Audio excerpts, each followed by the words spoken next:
which will focus on tourism and socioeconomics. This is the largest session we've had this week so far, in what's been a very busy week. We've heard lots of information already. We do have some new faces participating today, so I'm going to cover some of the more general information that we covered earlier in the week for the other witnesses. My name's Stuart West. I'm joined this week by Mr. Bouyer. We are reporters for the DPEA. We've been appointed by Scottish ministers to hold an inquiry into the application for the proposed Coul Links golf course development. After we've heard all of the evidence, we'll report our findings to ministers with a recommendation as to whether or not we believe that consent should be granted for the proposal. Parties won't be asked today to read out the statements or to summarise what's already been submitted. These have been read by ourselves, and they've helped to shape today's agenda. All information already submitted will be taken fully into consideration when we come to draft our report. However, before I continue, I would like to take a brief note of the parties that are going to be participating today for our records and for the sake of all participants. Firstly, I just wanted to take a moment to apologise. There's been a slight misattribution of affiliation, if you will, in that people have our filing system and our record system uses reference numbers, and so a lot of independent third parties have been maybe misattributed to being representing communities for Coul. That was an oversight on our part, and we appreciate that the third parties, to help clear that up, we'll go around first to the applicant to ask you to introduce yourself and your witnesses, and then we'll continue through the other parties. Thank you. Thank you. So, good morning. My name's James Findlay, King's Counsel. To my right sits Professor Bell, who you heard from briefly on Monday afternoon. To my left is Mr. Haspel, who you've heard from every day so far. And to his left is Nicola Drummond. To her left is Andy Stewart, who's a director of C4C, and to his left is Ginny Knox, but she's actually speaking on behalf of BID today, so not as a member of C4C. So that is the C4C team for today's purposes. Thank you. That's really helpful. Can I ask Mr. Campbell for Not Coul? Thank you, sir. Good morning. I'm John Campbell. I'm also King's Counsel, and I'm representing Not Coul throughout this inquiry. Not Coul, as you know, is an informally constituted third-party objective group. I'm joined today by Professor Emeritus John Lennon, who is sitting to my left, with my learned junior Simon Crabb sitting to his left. Mrs. Genevieve Duhigg, who is also a witness for Not Coul, is sitting to my right. And finally, Miss Gillian Simpson is Mr. Crabb's trainee, and she's sitting behind me to take a note. So that's the team for Not Coul today. Thank you very much. Can I ask the council, please? Who's representing the council? Thank you, sir. My name is Alistair Burnett, also King's Counsel, and I'm joined today by Councillor Richard Gale, who's sitting closest to you on my far right, Councillor Rory Stewart on my immediate right, and Councillor Solicitor Rhoda Banfro on my left.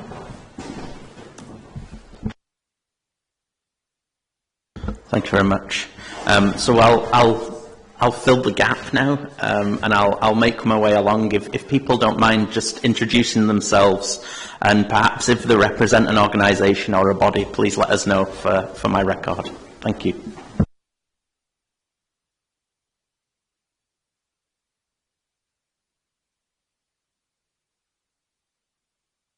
Groups, and I hope our humble premises here today have been to your satisfaction in the course of the week. It's a fragile thing we're trying to sustain with difficulty, but I'm glad that we have the benefit of it for this week. Hi, I'm Alan Fleming. I'm the Curriculum Manager for Golf Curriculum at the University of the Highlands and Islands, our campus based in Norway. Good morning, my name is Grant Campbell. I work for Prosper and I'm here to represent the views of the Highlands and Islands Regional Committee.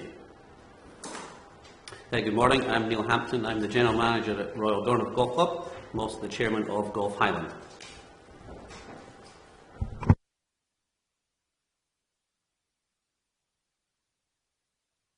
Hotel immediately across the street from Scotland.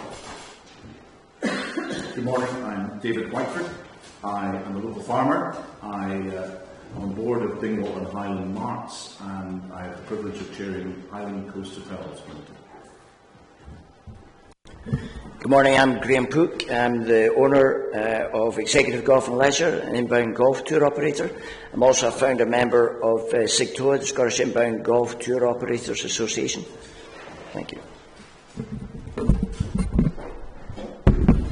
And finally, Peter Batten, Highland resident, independent objector here in a personal capacity, and I've been here all week. Thank you very much, everybody. So can I add one? I have, although he's not a member of C4C, Jamie Stone, MSP, was down to attend. He's got business in the House today, so he tenders his apologies.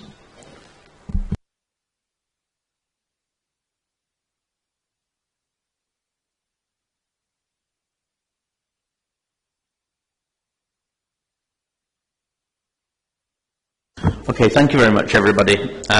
So, as I said earlier, agendas have already been prepared and circulated to participants for the day. Can I just check that everybody's had sight of an agenda, or they have sight of one at the moment? Yep, that's great, thank you. So, I just wanted to reassure people in the first instance that just because we haven't added a specific topic to the agenda doesn't mean that we don't think it's important in any way. It's simply that we're satisfied that we have enough information on that to understand the position of parties. Similarly, you'll see that we asked a series of questions in advance of the agenda being circulated and in advance of hearing statements.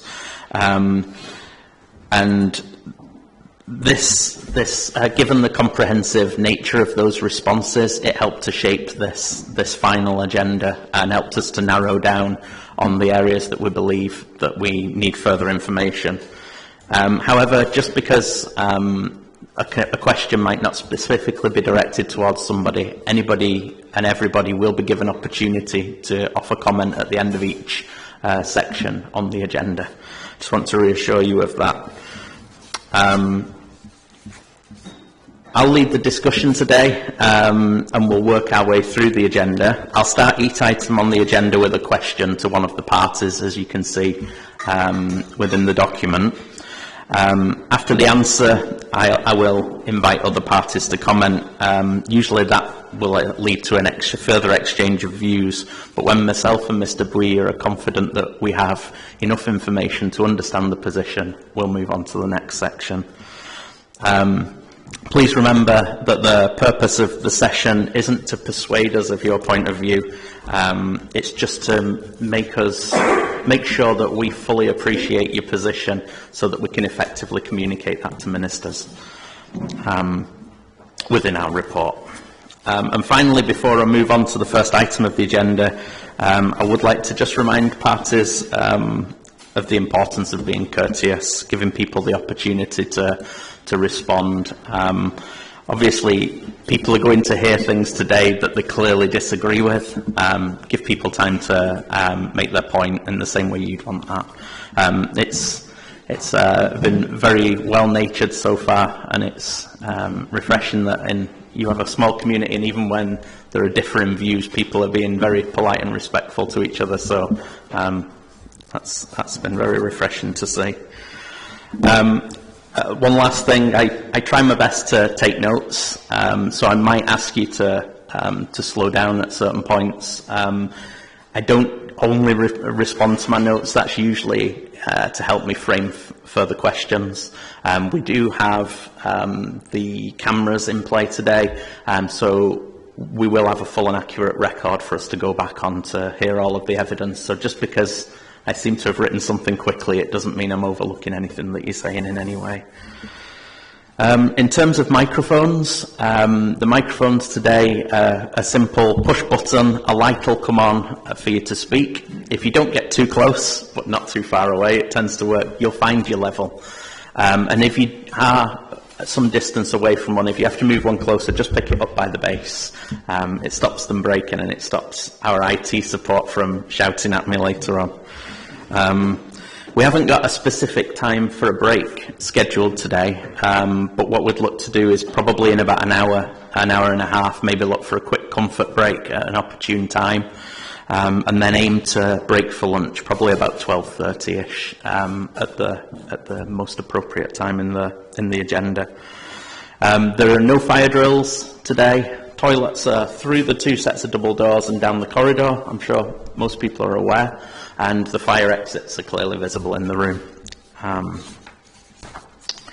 So before we open today's session, can I just ask if there are any questions regarding the procedure? Mr. Campbell? Yes, sir. I wonder if I might ask the applicants through you a question about the status of one of the witnesses. These are hearings, and of course, by their very essence, are informal, but it's nevertheless important to know the capacity in which people are attending. And this question relates to Professor David Bell. I'd like to know whether he is attending as an expert economist, or as a witness to fact, or as something in between. Mr. Finlay? I can answer that. Primarily, Professor Bell's appearing as an expert economist, which he is, but he is also in the perhaps unusual position of being able to be a witness to fact as well, given his role in Dornoch Golf Club and his understanding of the golf business. So he quite capable and quite properly combines both. I'm very much obliged to an further. It's most helpful. Thank you. Yeah, just to reaffirm that, as we said, this is an informal hearing session as opposed to a formal inquiry session. So the main difference to that for the witnesses that aren't familiar with the processes that we follow is that we don't have cross-examination. There's no interrogation of witnesses. Any questions are directed towards ourselves, and if we think that they should be asked and it'd be useful to us, we'll relay that question. It's more of a structured discussion, so that's where the discussion there's come from, the question. Any further questions? No? Okay, so item 1 on the agenda today relates to the UK and international demand for golf. There have been some clear differences in opinion expressed within the evidence before us on this topic, but you'll see from the agenda that this is a matter that we're satisfied we have sufficient information to fully appreciate those positions.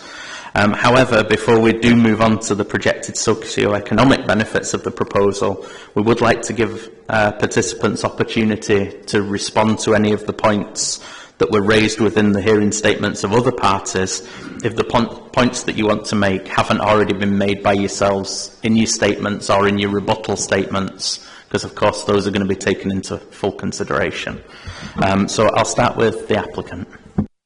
We have nothing further to add at this stage, but obviously if we reserve the right to respond to anything that comes thereafter. And not cool?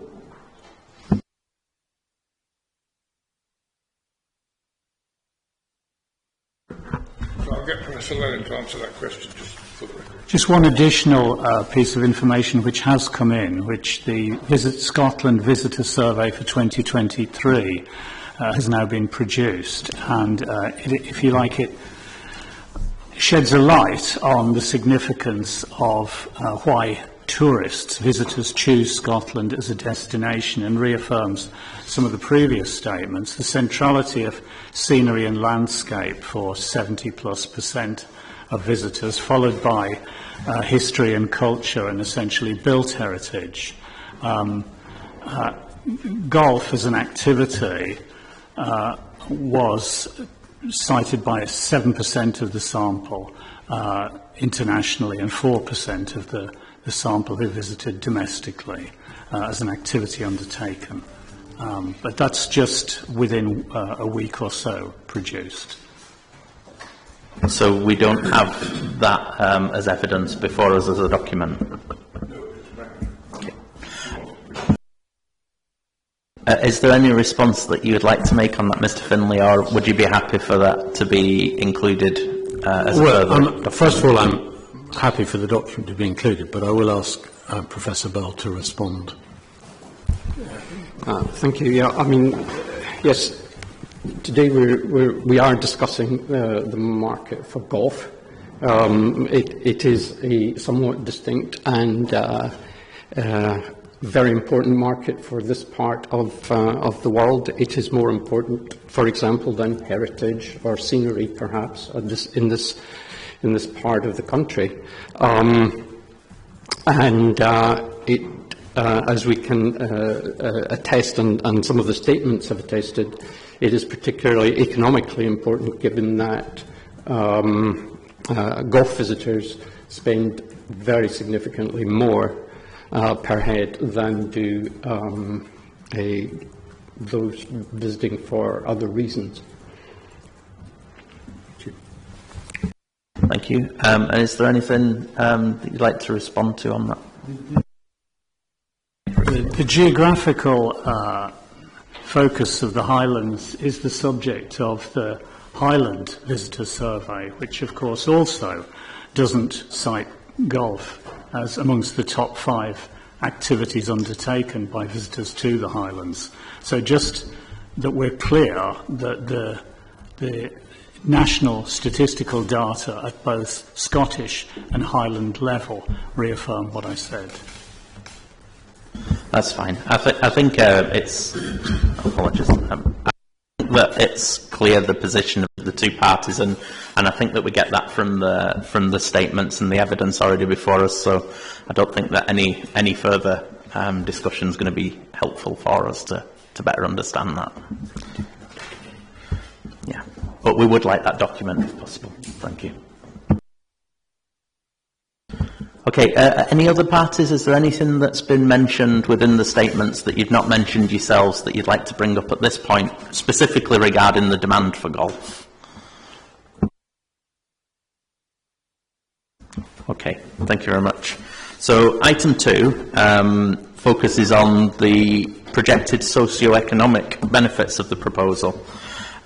Within item 2, we'd like to focus upon the anticipated volume and nature of employment opportunities in the first instance associated with the proposal.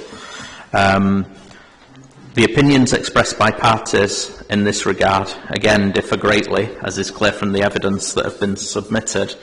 But in order to focus discussion on the matter, we've prepared a list of specific questions and we've set those out in the agenda at item 2. It's our intention to work through each of those in turn. Although the agenda indicates that we'll then take comments at the end of the section, what I propose to do is to do it after each of the bullets, just so that we can clear one section, then move to the next bullet point, given the number of bullet points that we've got there. With that said, I will initially invite the applicant to describe the anticipated level of direct and indirect employment at Coul Links, along with information regarding how many of those posts would be seasonal as opposed to year-round jobs. Thank you.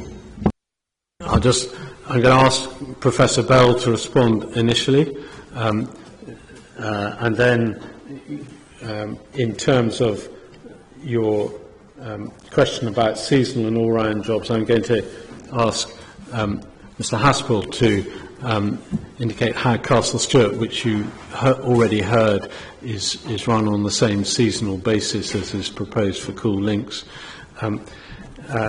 As to Andy Stewart, he's the subject of a specific question under question 3, so I'm not going to ask him particularly to comment at this stage, but to leave him on to question 3. So I'll ask Professor Bell to respond initially. Perhaps it would be useful to understand how a golf club golf course at this level, where we're talking about the top level in terms of the hierarchy of golf courses is concerned. So there are a variety of operations that employ people during the season and some off-season. So you basically have a set of administrators who run the show, who, in terms of a new course like Coul Links, there would be many of them engaged with marketing. That would be quite a big proportion of the staff. Then you've got the green staff who are responsible for the maintenance of the course itself, but will be working throughout the year. So you'd expect them to be on permanent contracts, and numbers between 20 and 25 for this kind of course seem relevant. Then you've got the operation of the clubhouse. So you need food and beverage people to work.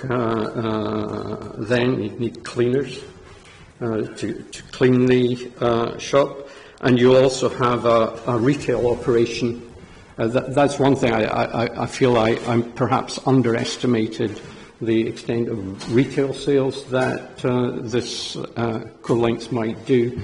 I think I put in about 600,000 as my estimate.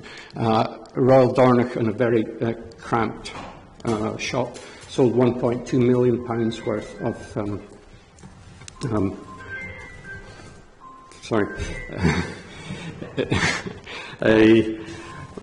so you've got, and then you've got effectively golf operations, which is the people who deal with golfers as they. So you've got what are called the meet and greet group. Meet and greet group who handle the visitors until they arrive on the first tee. You've got the starter. You've also got rangers. You will have professionals possibly to advise as well, and then that all is added to, and again, this is seasonal work by the caddies. So this year, for example, I contacted the caddy master. Yeah, you need a caddy master as well. That's another person you need to add in. Dornoch this year will, I think, be around 9,000 rounds at about £100 each. That's the average return per round. So that employs a number of people, obviously, to service that many rounds. So a lot of the golf operations are seasonal, but people do a variety of things. We do get some of our caddies work in the Northern Hemisphere in the summer and in the Southern Hemisphere in the winter. That's one way around. But I think Mr. Haspel, given that any operation like this has to attract and retain good quality staff, you have to put in front of them employment contracts that will encourage them to stay. And I think Mr. Haspel has that experience with Castle Stewart, which is more like what Coul Links would be than Royal Dornoch. Yes. I'll ask Mr. Haspel to first of all tell you of the level of employment at Castle Stewart, because that will give you another snapshot of a different golf course, and then to indicate how they deal with a golf course that closes for a certain number of months a year. Good morning, sirs. Good morning, everybody. So I can only go off this year's data, obviously, but and we can put this in a note for you. But this year we've got in accounts for that includes the GM, 14 greenkeepers plus 4 seasonal, 7 in the office, bookings, etc. There's 4 cleaners, but that goes up with another 4 really in the seasonals in the summertime. 4 chefs plus 6 seasonals. You can appreciate that if you're covering from 6 in the morning until 9, 10 at night, you have to cover a lot of hours. Front of house 4 plus 12 seasonals, and that's meet and greet, halfway house, all the other things that go on. 4 around the range, again covering all the hours that need to be covered. Front of house with the 12 seasonals, it's 2 seasonals with the range as well. And then of course you've got the caddies, which there's 75 on the books at the moment at Castle Stewart. I couldn't tell you without asking for the numbers, but it's considerable uptake, otherwise they wouldn't be on the books at Castle Stewart. So several of those caddies actually do go to either the Southern Hemisphere or America. They're what you might call a professional caddy, and they make quite a nice living out of that. The average caddy fee would be at Castle Stewart about £100 for 4.5 hours, which isn't a bad wage. I think, do you want to take construction numbers now, or are you okay? No, okay, we'll do that later.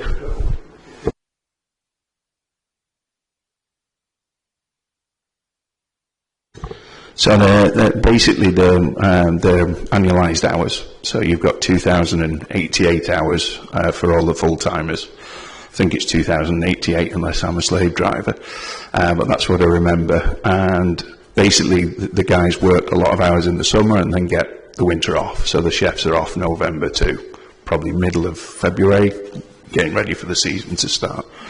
That's the same with the golf ops, that's the same with everybody else in the clubhouse. The greenkeepers keep going. Unfortunately, they have to work all year round, but you know, there's a lot of work to do with ecology and all that sort of stuff, course clearance, tidying up the golf course, etc. So that's probably the best way to describe that. I think Castle Stewart have committed to the living wage, so that's also another good point, and I know that the applicants have also committed to that. So, could I ask Mr. Haspel to perhaps summarise the number of full-time and part-time, and also perhaps to just dwell on the administration, whether that stops when the rest of the course stops in terms of booking and admin, or whether that keeps going all year round. And could I just ask what the closure period is at that course as well in comparison? It's the same as here, basically. They may open just ever so slightly sooner in March, but I can't remember the exact dates, but that's also conditioned. With regard to how many full-time and the admin staff, they're employed obviously all year round. They have to take bookings all year round. People might, like Mr. Pook, want to reply, so they're there constantly. And they're not just booking for this year, they're booking for 25, 26, 27, so we go that far in the distance. In terms of the totals, I think I gave you them, but I can summarise them. I think it's 41, 42 full-time, and the rest are seasonals. If I've made a mistake on that with what I've written, I'll hold my hand up for that, but I did give you the numbers as we went through it. So. And Ken, just going on to those figures, so the 42 full-time versus the seasonal there, and their closure period, does that include the closure of the driving range and things? The same sort of elements would close as a closing at the proposed site. I suppose the other thing we were discussing earlier in the week about the sensitivities of the site, and there only being a limited number of maintenance visits per week. I think that 40 was given. So would the levels of ground staff that you've spoken of there still be a requirement at a site such as this, where there's going to be limited on-site work? So the site visits were basically based on Castle Stewart. So there's certain areas of the site you can't go near. You have to stay away from them. There's almost an invisible bund. So basically you're only going in and out of that area for, you know, a couple of hours twice a week or whatever it might be. So that's what it's based upon, given that Castle Stewart's SSI ramps are SPA. Thank you. Are there any questions from yourself before we go to Oh, cool. Can I ask if you've got any response to those questions, Mr. Campbell? We do. I think we do one or two. Professor Bell very helpfully listed categories of employment, and thank you for that, but I'm sure it was an oversight, but I didn't take a note of a total number which you were prognosticating for Coul. Perhaps you didn't miss out on purpose, I just don't know, but I don't have a note of the number that you were thinking of. Yeah, so I think we have 47 permanent in the application. Actually, Royal Dornoch is 52, and it has 20 seasonal staff. Thank you. Sorry, I should have asked that question to you. Yeah.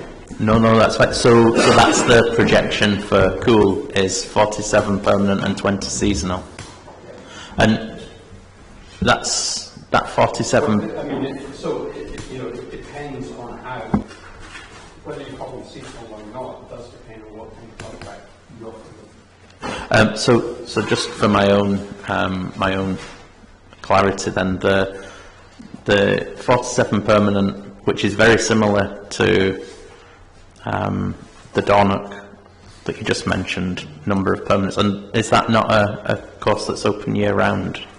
However, I mean, we'll maybe come on to that shortly with the other people to look at comparators, but it just sounded a very similar number. Yet the other. Perhaps I can ask Professor Bell to.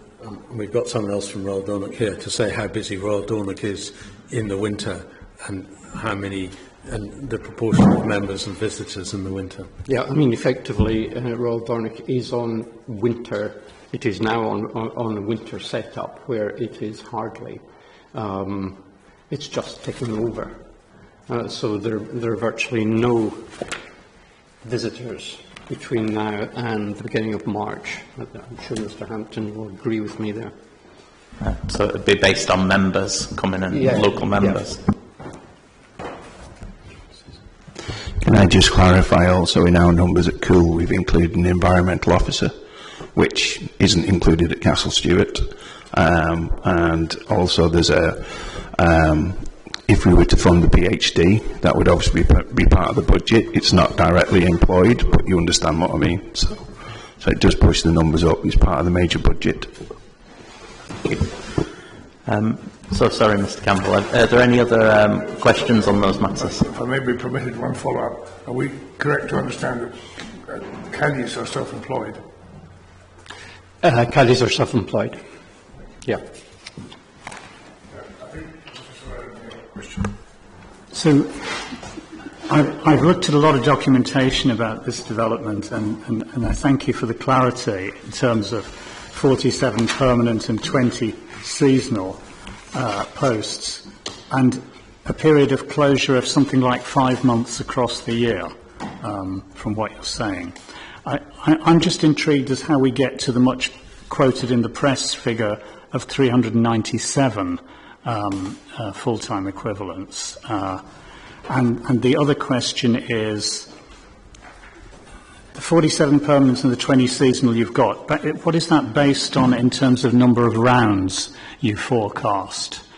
Because these two things are obviously interlinked.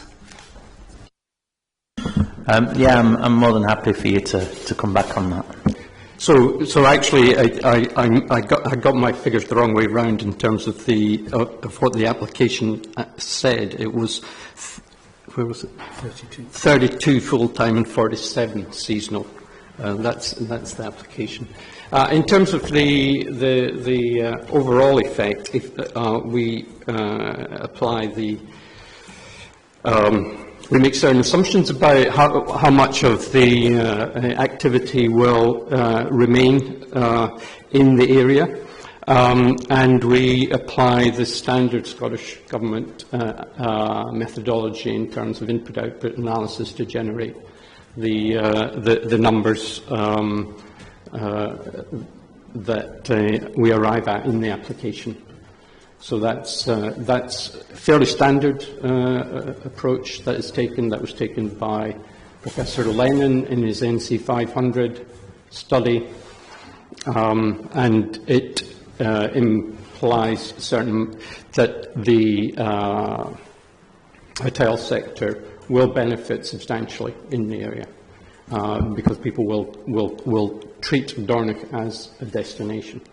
Yeah, we've got some questions coming up on the effects, the potential effects on secondary businesses and on neighbouring businesses. So what you're saying there is that these are secondary or tertiary jobs or supply chain jobs that are calculated based upon an accepted formula, based on the scale of and type of business. Yeah. Yeah. And they also seem to be predicated upon a forecast of 25,000 rounds, which I think is a very bullish figure, given Royal Dornoch, which has obviously established an iconic status, achieving 13,126 rounds by comparison. I think we've heard earlier in the week that it was a phased sort of approach, and there were different different thresholds that were hoped to reach at different times. But if you'd like to come back to that. So Dornoch is a different kettle of fish because it's a members club. It actually had 29,000 rounds last year in total. And yes, we are suggesting there would be a phased approach. And I think Mr. Pook's statement about what's happened at Dumbarnie in terms of the build-up of actual rounds, what have been revealed in terms of people's preferences, supports that. I don't know if Mr. Pook wanted, but his statement's very clear on how Dumbarnie has built up. Mr. Haskell.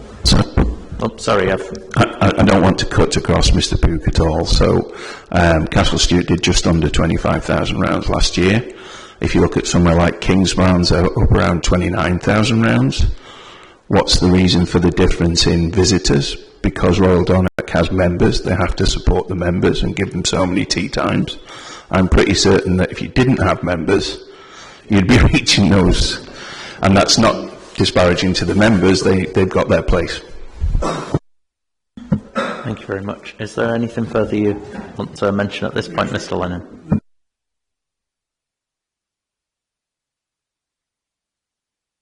But Professor Bell's hearing statement does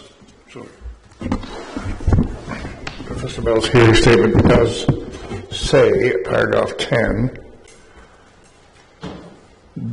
visitor rounds fell to 1,808 in 2021 before increasing to 11,813 in 22-23. That recovery was maintained in 23-24 with visitor rounds rising to a record 13,126. So that's where the figure comes from in Professor Lennon's statement.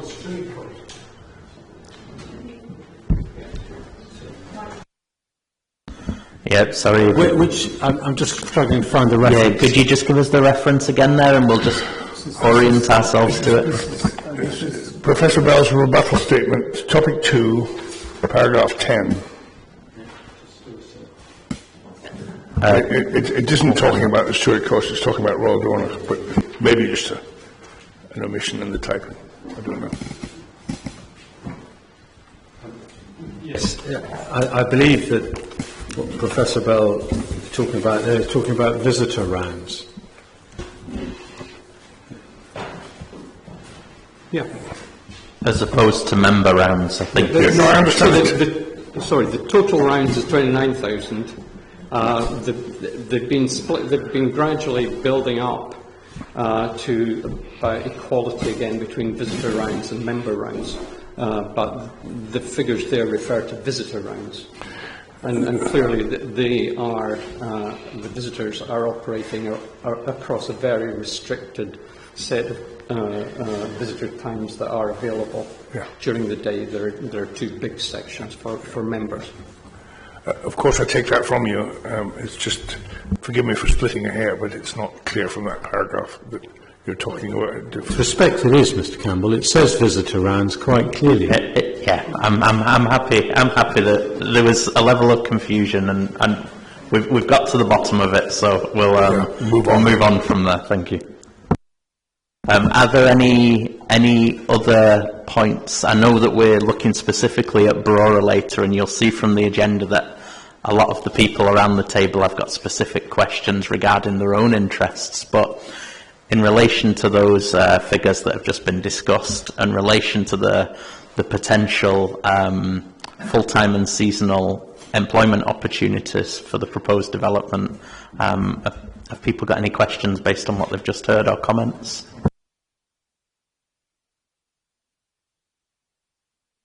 No?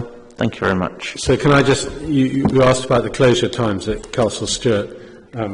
They actually close for a longer period than is proposed for Cool Links. It's closed from 30th September to the 31st of March. But the employment figures are those still given for full-time and part-time by Mr. Haspel. That's very useful, thank you. Mr. Boyd? Yeah, quick question, I think, for Professor Bell, and maybe you don't know the answer, because I think what you said is it depends, the balance of what you would call sort of year-round as opposed to seasonal depends on the nature of the contract that's issued, but I think you said that it was 32 who would be year-round, so those 32 are definitely paid year-round. They may not work year-round, but they're the ones that are definitely paid year-round. And the 47, are you saying some of those might be paid for annual hours, but they might not be there all? So the 47 might be more of a subset of the full-time, even though they're not there all the time. Yeah, I mean, I think it's better to distinguish between people not on the nature of the hours or weekly hours worked. So part-time employee, the ONS definition is that they work less than 35 hours per week. Those that work more than 35 hours are regarded as full-time. That's kind of an artificial a distinction that's made. In fact, around 29% of Scotland's employees are part-time. So it's a very significant proportion of the labour market. What is more perhaps relevant is the nature of the contract that people are working under. So if you work an annualised hours contract, you may be effectively working way more than full-time for a certain proportion of the year and then have the rest of the year off. So this part-time, full-time distinction can sometimes get in the way of what employers are really trying to do, which is to ensure that they get the best people at the time they require them. And annualised hours contracts are a very significant, reasonably recent advance in the British labour market, has to be said. But they are one way of ensuring that happens, and that obviously has been taken up by Castle Stewart. What I don't understand is maybe you don't know yet, but I don't understand where these people who are paid annualised hours but may not physically be there all year round, which is probably less important if they're getting a job paid for. I don't know where they fit. Are they within the 32 or are they within the 47? Do you know yet? So it would effectively depend on how as I say, the distinction that the employer will make will be around what are the most attractive contracts that can be offered, and sometimes that seasonal full-time distinction is less than useful. But having said that, there are certain ones that we're pretty sure the green staff, the administrative staff, will certainly be there physically there all year round. Those who are on annualised hours contracts may choose to do other things when they're away. Mr. Haspel. Yeah, perhaps I can add before Mr.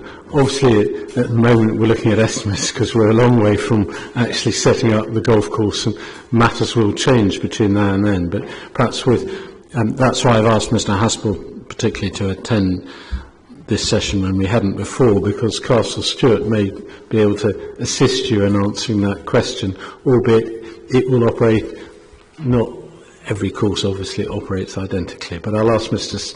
Haspel to comment further on the question you raised. So all of the, what you can say, annualised contracts at Castle Stewart are full-time? So if you want to go and travel from November to, you're still getting paid. Very often we'll send greenkeepers down to Australia to learn or whatever if they want to do that, and just travel basically. And then they come back for the summer, and if they're refreshed, they're refreshed. They've obviously earned 2 wages over that period, but that's on us. So the idea here is obviously retention. You don't really want to let people go if they're good. And I'm pretty certain that Mr. Stewart at Brora, their guys are on annualised hours, so he can also give you that. In terms of seasonals, if you wanted an annualised seasonal contract, so you know you're coming back next year, we're prepared to offer that at Castle Stewart, we'd be prepared to offer that at Coul. So the number of full-times at Castle Stewart, I think we got to 41, forgive me if that's wrong. And then of course we're 4, 12, 4, 6, 12 and 2 seasonals, plus the caddies. So acknowledging there that there may be an outflow of the staff in the winter period. An outflow, yes, because obviously they're not required on site. I suppose I more mean of residents in the area that are going to be based here for the busy summer period, but then potentially not here. No, most of the people live locally. They just take the time off. It's quite nice, actually.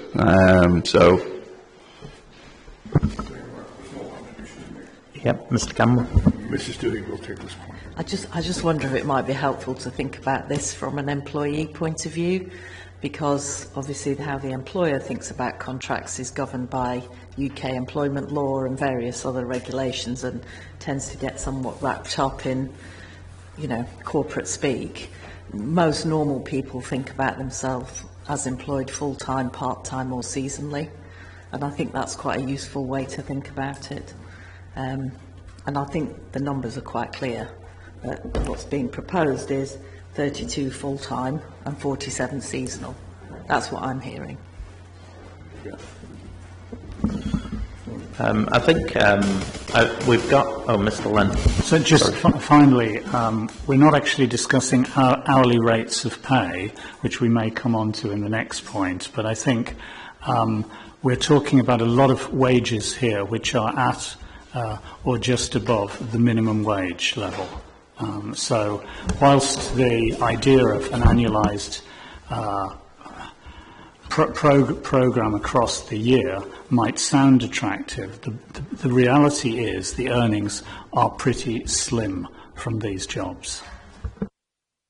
I think that the applicants said that they're committed to being a living wage employer. I think, and as you said, in the next item we're going to speak with Mr. Fleming and speak about graduate posts and potential career opportunities in the industry. So, as you say, there may be more will come through at that point. I was going to ask Professor Bell and indeed Mr. Haspel whether of their full-time employees or on annualised contracts, or even the part-time employees, whether they are on the minimum wage, for instance, whether the chefs are or the administrators and the like. I'll ask Professor Bell first. Well, so that's certainly Royal Dornoch, and Mr. Hampton can answer better than me because he knows the absolute details. But you have to offer a wage that the people are prepared to take when there are outside opportunities.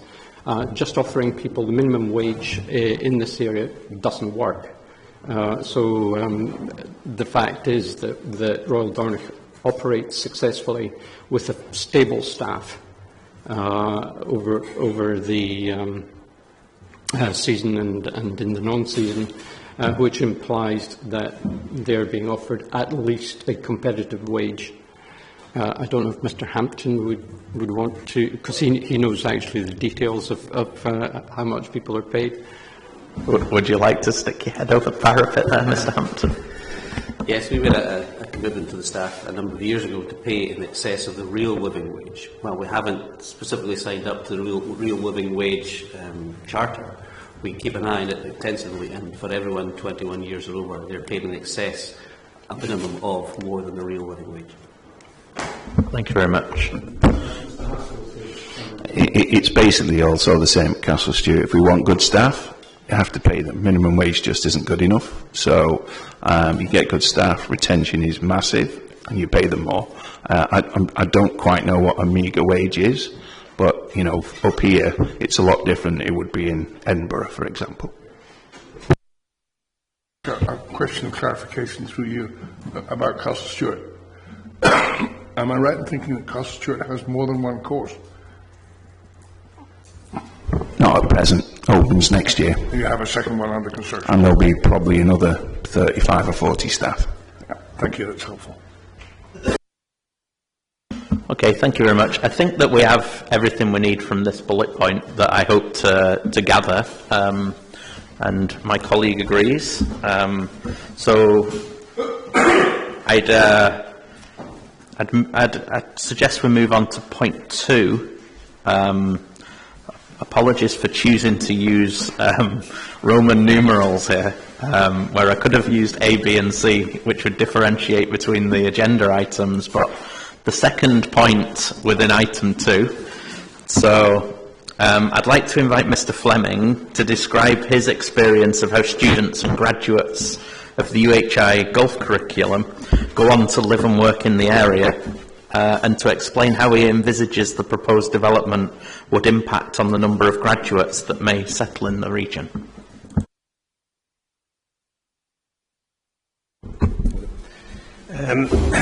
Yeah, without giving names and job titles and things, I think I laid out an estimated number from last season of how many students are actually living in the area post-study. So I'll come on to seasonal and internship type roles as well, but students who have graduated and have lived in the area, working in the industry, I tried to work out yesterday, but it's double figures. I don't want to give names and roles and things like that in this situation, but for example, Skibo currently employ, I think, 4 within the professional golf ops retail type area on a full-time basis. None of those students, so not students anymore, none of those graduates are from the region. So they've come here, they've studied here for 4 years through the winter, possibly had placements out there or elsewhere within the area, and then are now living in the area full-time, either bought housing or rent housing. Dornoch is the same. Dornoch, we have a number of staff who have been our students, again from out with the area, or there's one who is from the local area but had moved away for work in the industry, and then given the opportunity moved back, is now engaged. So they have bought a house. They are going to obviously contribute to the economy, potentially the population, maybe. We don't know. So yeah, Dornoch, Brora is the same. There's at least one member of staff, possibly 2 members of staff at Brora who have gone through our studies and are now working there full time. Castle Stewart, although we're talking slightly further away, Castle Stewart have a number of our graduates working there as well. So the university identify the golf curriculum as what they call an inward attractor. So a lot of what North West Hebrides College, UHI, deliver is for local-based students, so largely sort of large population areas of Thurso, Fort William, but golf in Dornoch doesn't recruit that many students from within the local area. They come here from out with and from overseas, and the experience of being here, working through possibly in the local area or elsewhere in the industry, and then the opportunity to stay here once they've been here for 4 years. So you can imagine coming from the Central Belt to Dornoch in the winter is potentially daunting, or come from India to Dornoch in the winter, it's particularly daunting. But once they've been here and experienced the location and the industry, there are a number who would like to stay here full time, given the opportunity, and the fact that there's another golf course potentially being built, with the potential numbers of positions that we've just discussed. I would imagine that becomes more attractive, particularly on a new kind of world-class development. To be involved in that out of graduation straight away would be very attractive. One of the things we're looking at doing potentially is also delivering through the summer now. We have accommodation in Dornoch. I'm probably going slightly off your question now, but we have accommodation in Dornoch for students, which is largely underutilised in the summer. So we're looking at ways of maybe utilising that more, so bringing postgraduate students in through the summer to maybe take up some of these part-time roles, etc., while studying postgraduate. And then the seasonal roles, so non-graduate students on internships and placements. The last year, Neil might correct me, but I think they had 8 or 9 students who stayed throughout the summer working in Dornoch. Skibo again had a couple. Brora had one. So there's a number of opportunities in the area for students to stay year-round.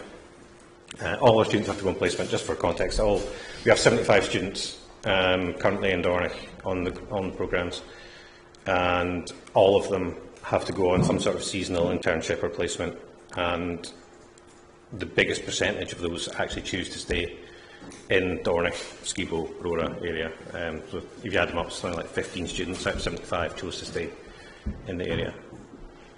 Oh, that's great, thank you. So the types of posts they get, are they, I mean, I don't want you to describe salaries or this, that and the other. What I'm trying to come to terms with is entry-level posts, career development, and is this the sort of thing where there's potential to grow professionally within the industry locally and to stay here, yes, rather than to have to move for that sort of experience?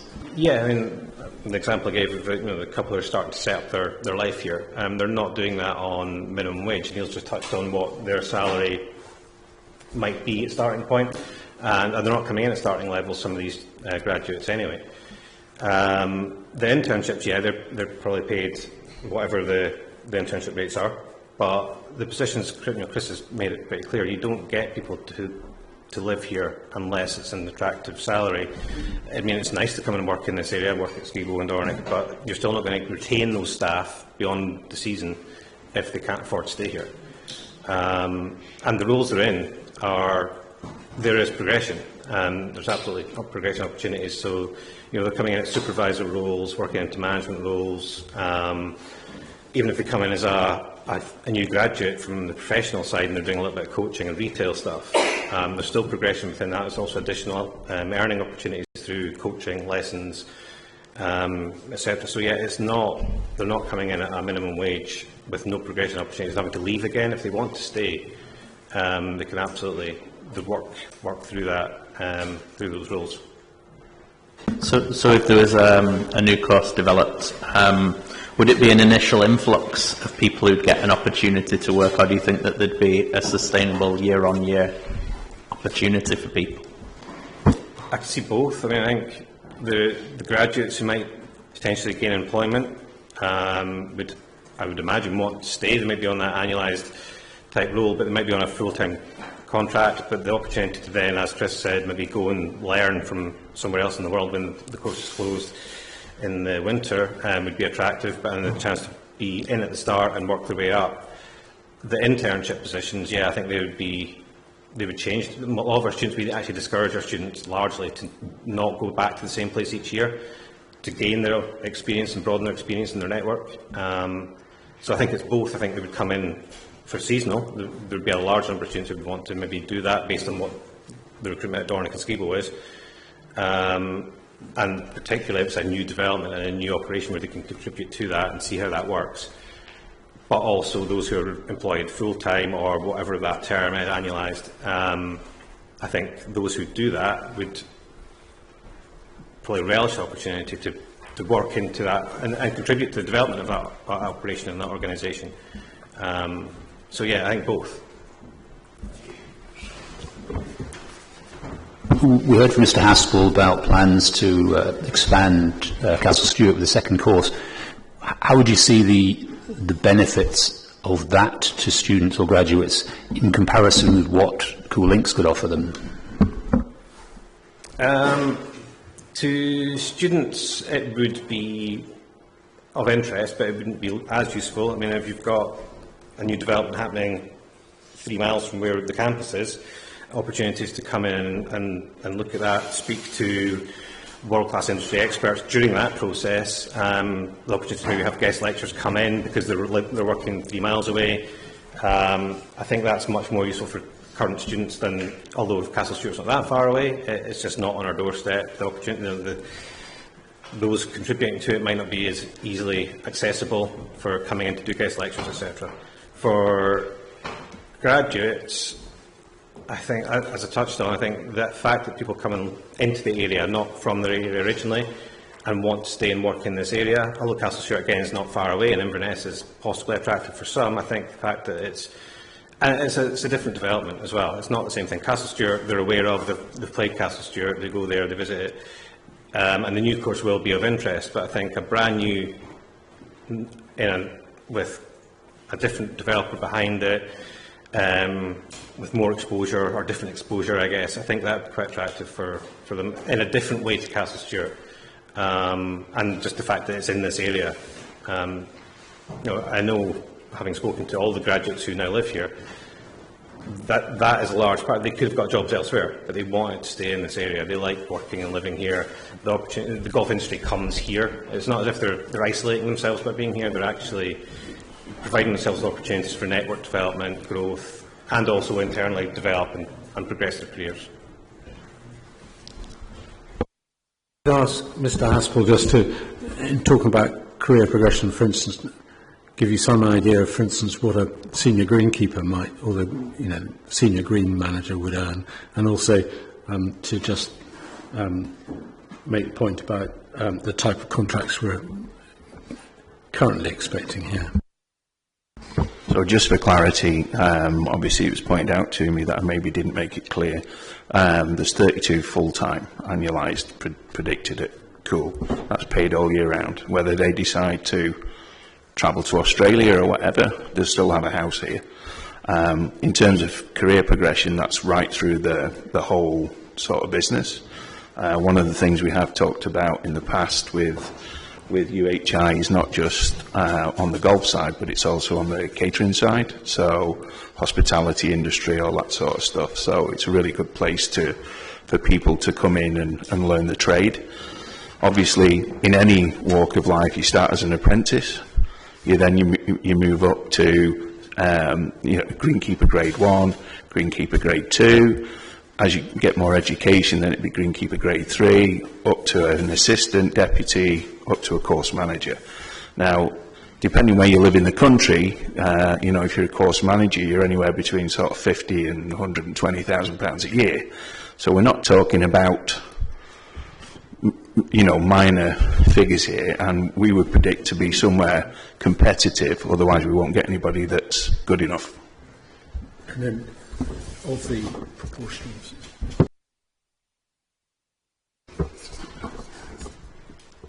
So the seasonals will be annualised too, just some of them, yes. So, sorry.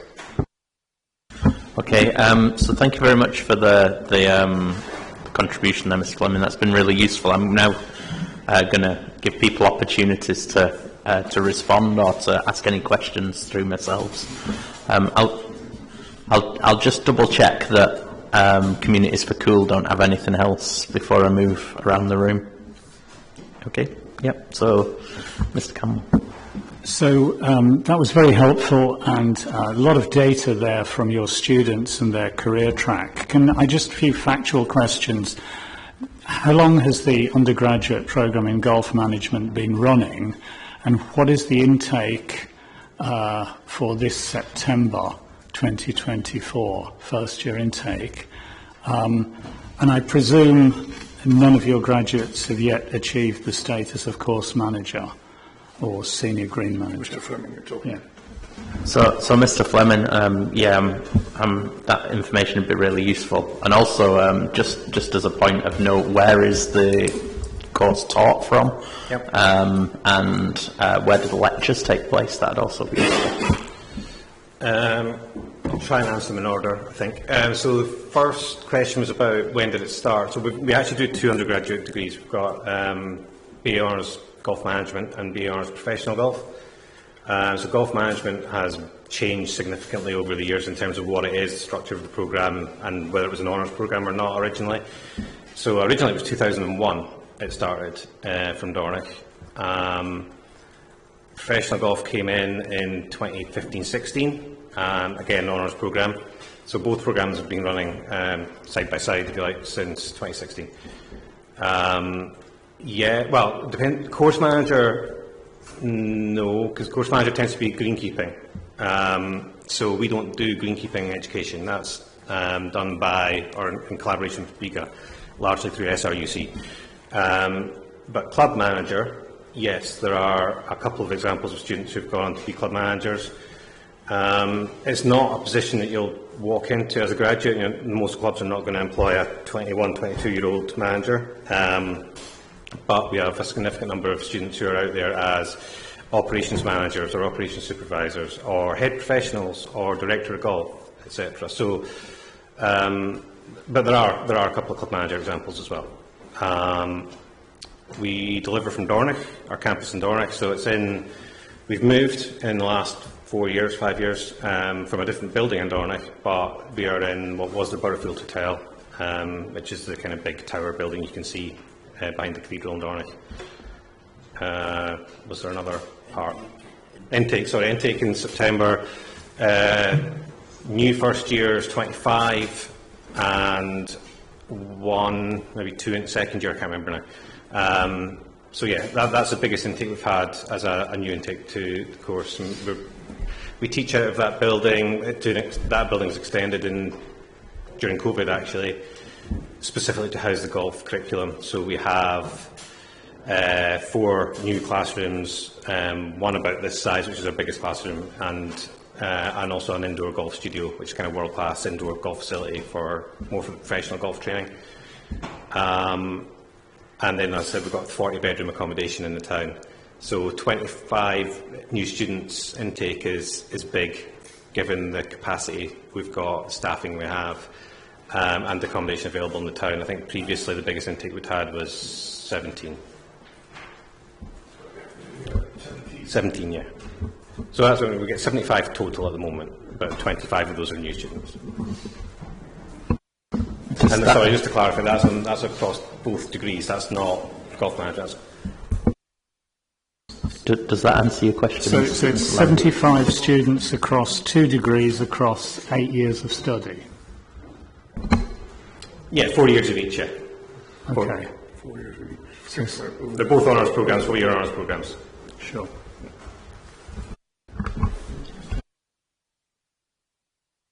Okay, thank you. I'll just open up to anybody else that has anything. I mean, it's been really useful. It was just so that I got a more thorough and fuller understanding of the course and the opportunities for students. Possibly to add as well, we are the only golf education at undergraduate level and honours level in Scotland, and one of 2 global education partners for the PGA.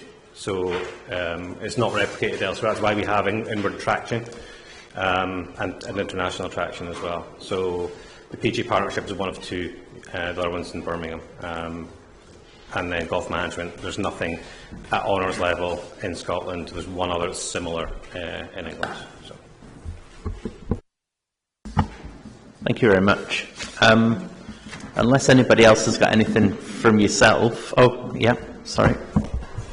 Mr. Campbell. Yeah, thank you. I'd just like to pick up, and obviously we're talking about these numbers here, but as you start to extend that out, I think in the context of an anchor cluster of golf excellence, it's worth considering the fact that these graduates might have limited opportunities, yes, as we've talked about, in terms of staying in the area, but I think it's also worth considering the fact that some graduates who want to stay here will forge their own way in terms of developing the skills through the courses that might transfer into entrepreneurship, for example, to again take advantage of what's here in front of them. I think that growing cluster of golf, the desire for that sort of wider experience, is also going to play well to those professionally qualified people who ultimately are the experts in the golf industry. So I think it's worth thinking about that external to individual Castle Stewart, Dornoch, and indeed this project, to that wider impact that can have for people who want to stay. They'll go out there and they'll forge their own way as part of a supply chain build-up for this. Yeah, thank you very much. We're going to come on to some clustering later, so that'll be really useful. Thank you. Mr. Campbell.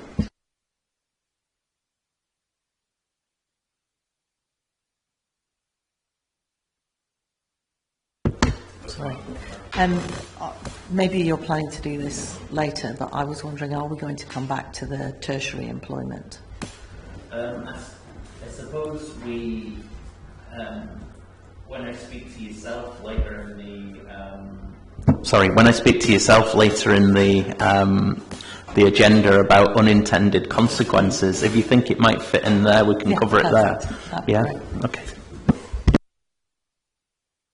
Okay. Thank you very much, everybody. That, as I say, that's been very useful. So now on the agenda, I've got that I'd like to hear from Mr. Stewart and the operation at nearby Brora. Now, this was specifically because you'd put details of number of employees and whatnot, so it was to get a good understanding from how a golf course works, but we'll also, if you'd be open to that, come to yourself as well, Mr. Hampton.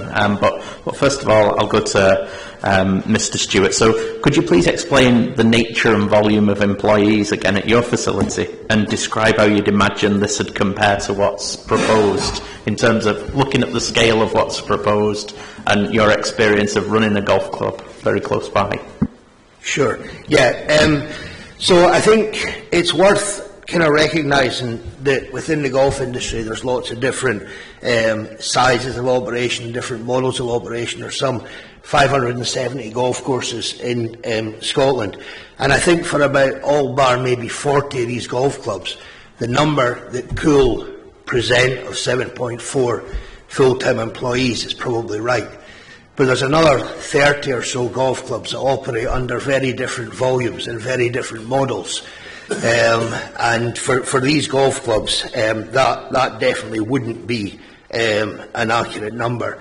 Now, in that 30 golf clubs, I would have said that Brora is probably towards the lower end of that in terms of volume of operation and revenue and member rounds and visitor rounds and things like that. So I'm very happy to go through the numbers as they pertain to Brora. I think they're consistent, relatively speaking, to the numbers that we've already heard with Royal Dornoch and the Castle Stewart as well. But the makeup of that 25 staff is we have a general manager who sits above the whole operation, and then similar to what Professor Bell described, there's 4 distinct departments within Brora operationally.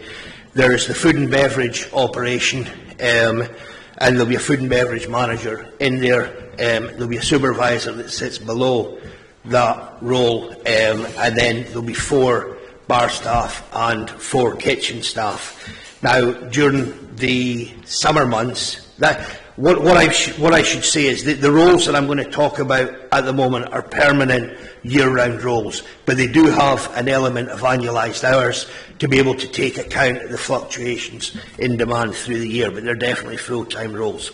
In the area administration, we've got an office manager along with 2 members of staff that support that operation. In the retail, we've got a head pro, and we also have the equivalent of 3 full-time employees. Now, the nature of the roles in there, I thought was quite interesting. It almost came up, I think, when Mr. Haspel was describing annualised full-time versus part-time roles, and I recognise what Professor Bell said about the almost artificial barrier at 35 hours. But we have some members of staff who are full-time annualised, who would work on average 25 hours a week in the pro shop and retail, and we've got others that would work 35 hours. So that's an example of annualisation between part-time, full-time, but definite permanent roles. On the golf course, we've got a course manager, we have an assistant course manager, and then we've got 4 additional members of staff. There would be on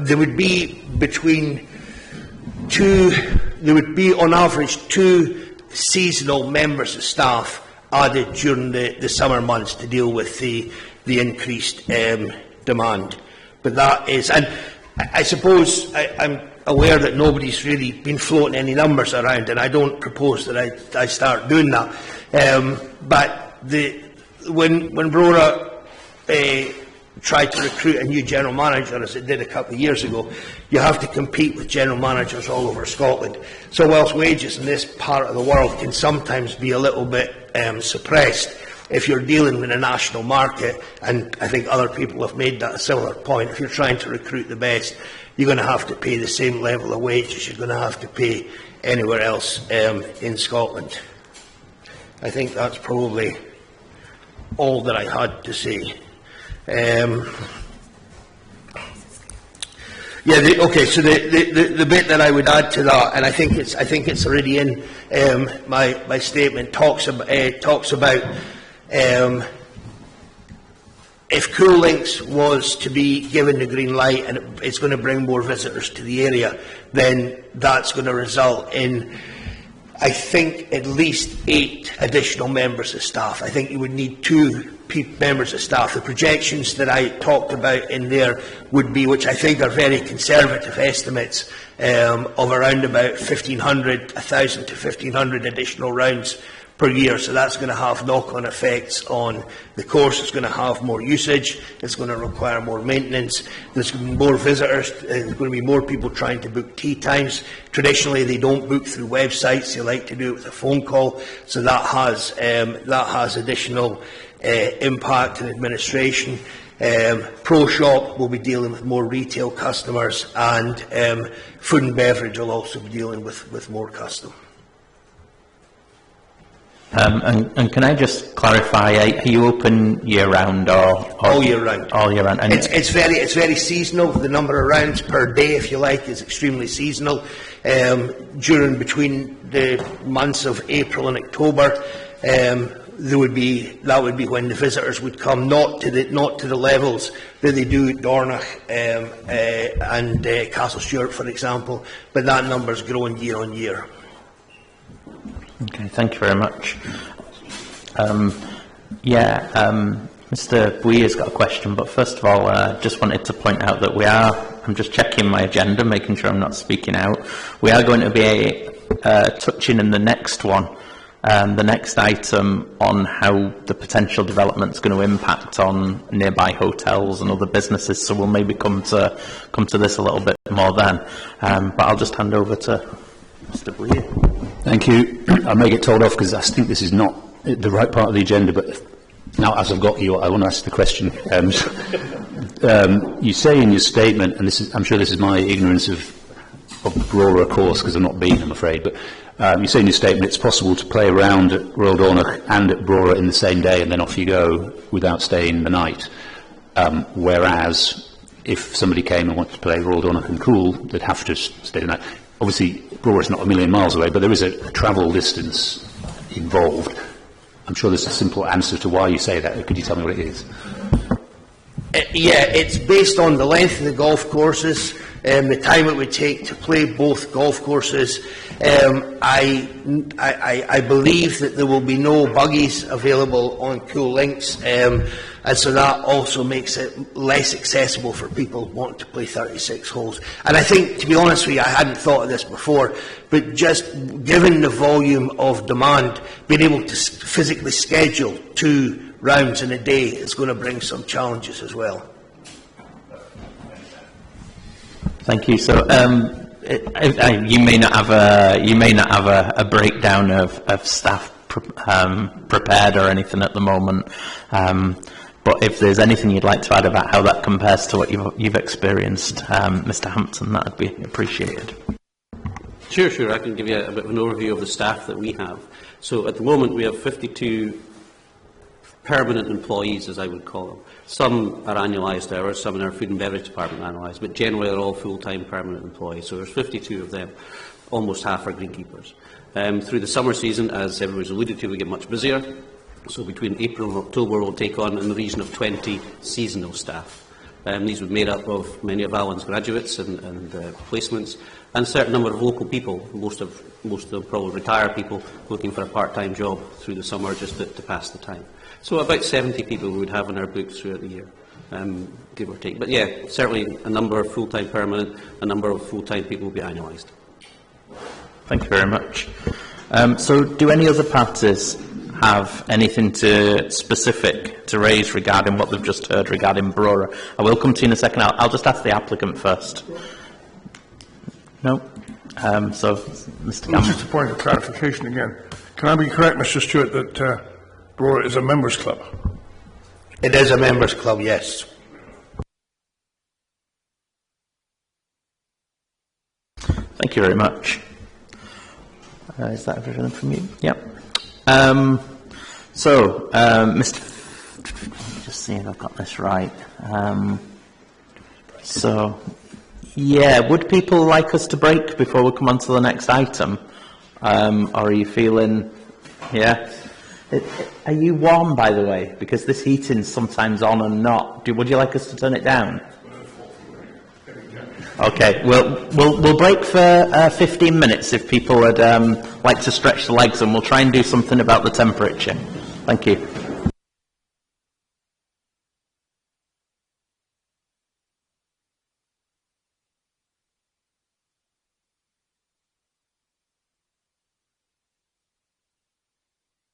If temperature goes too far the other way, please do just signal and we'll close the door. We might have got a good balance.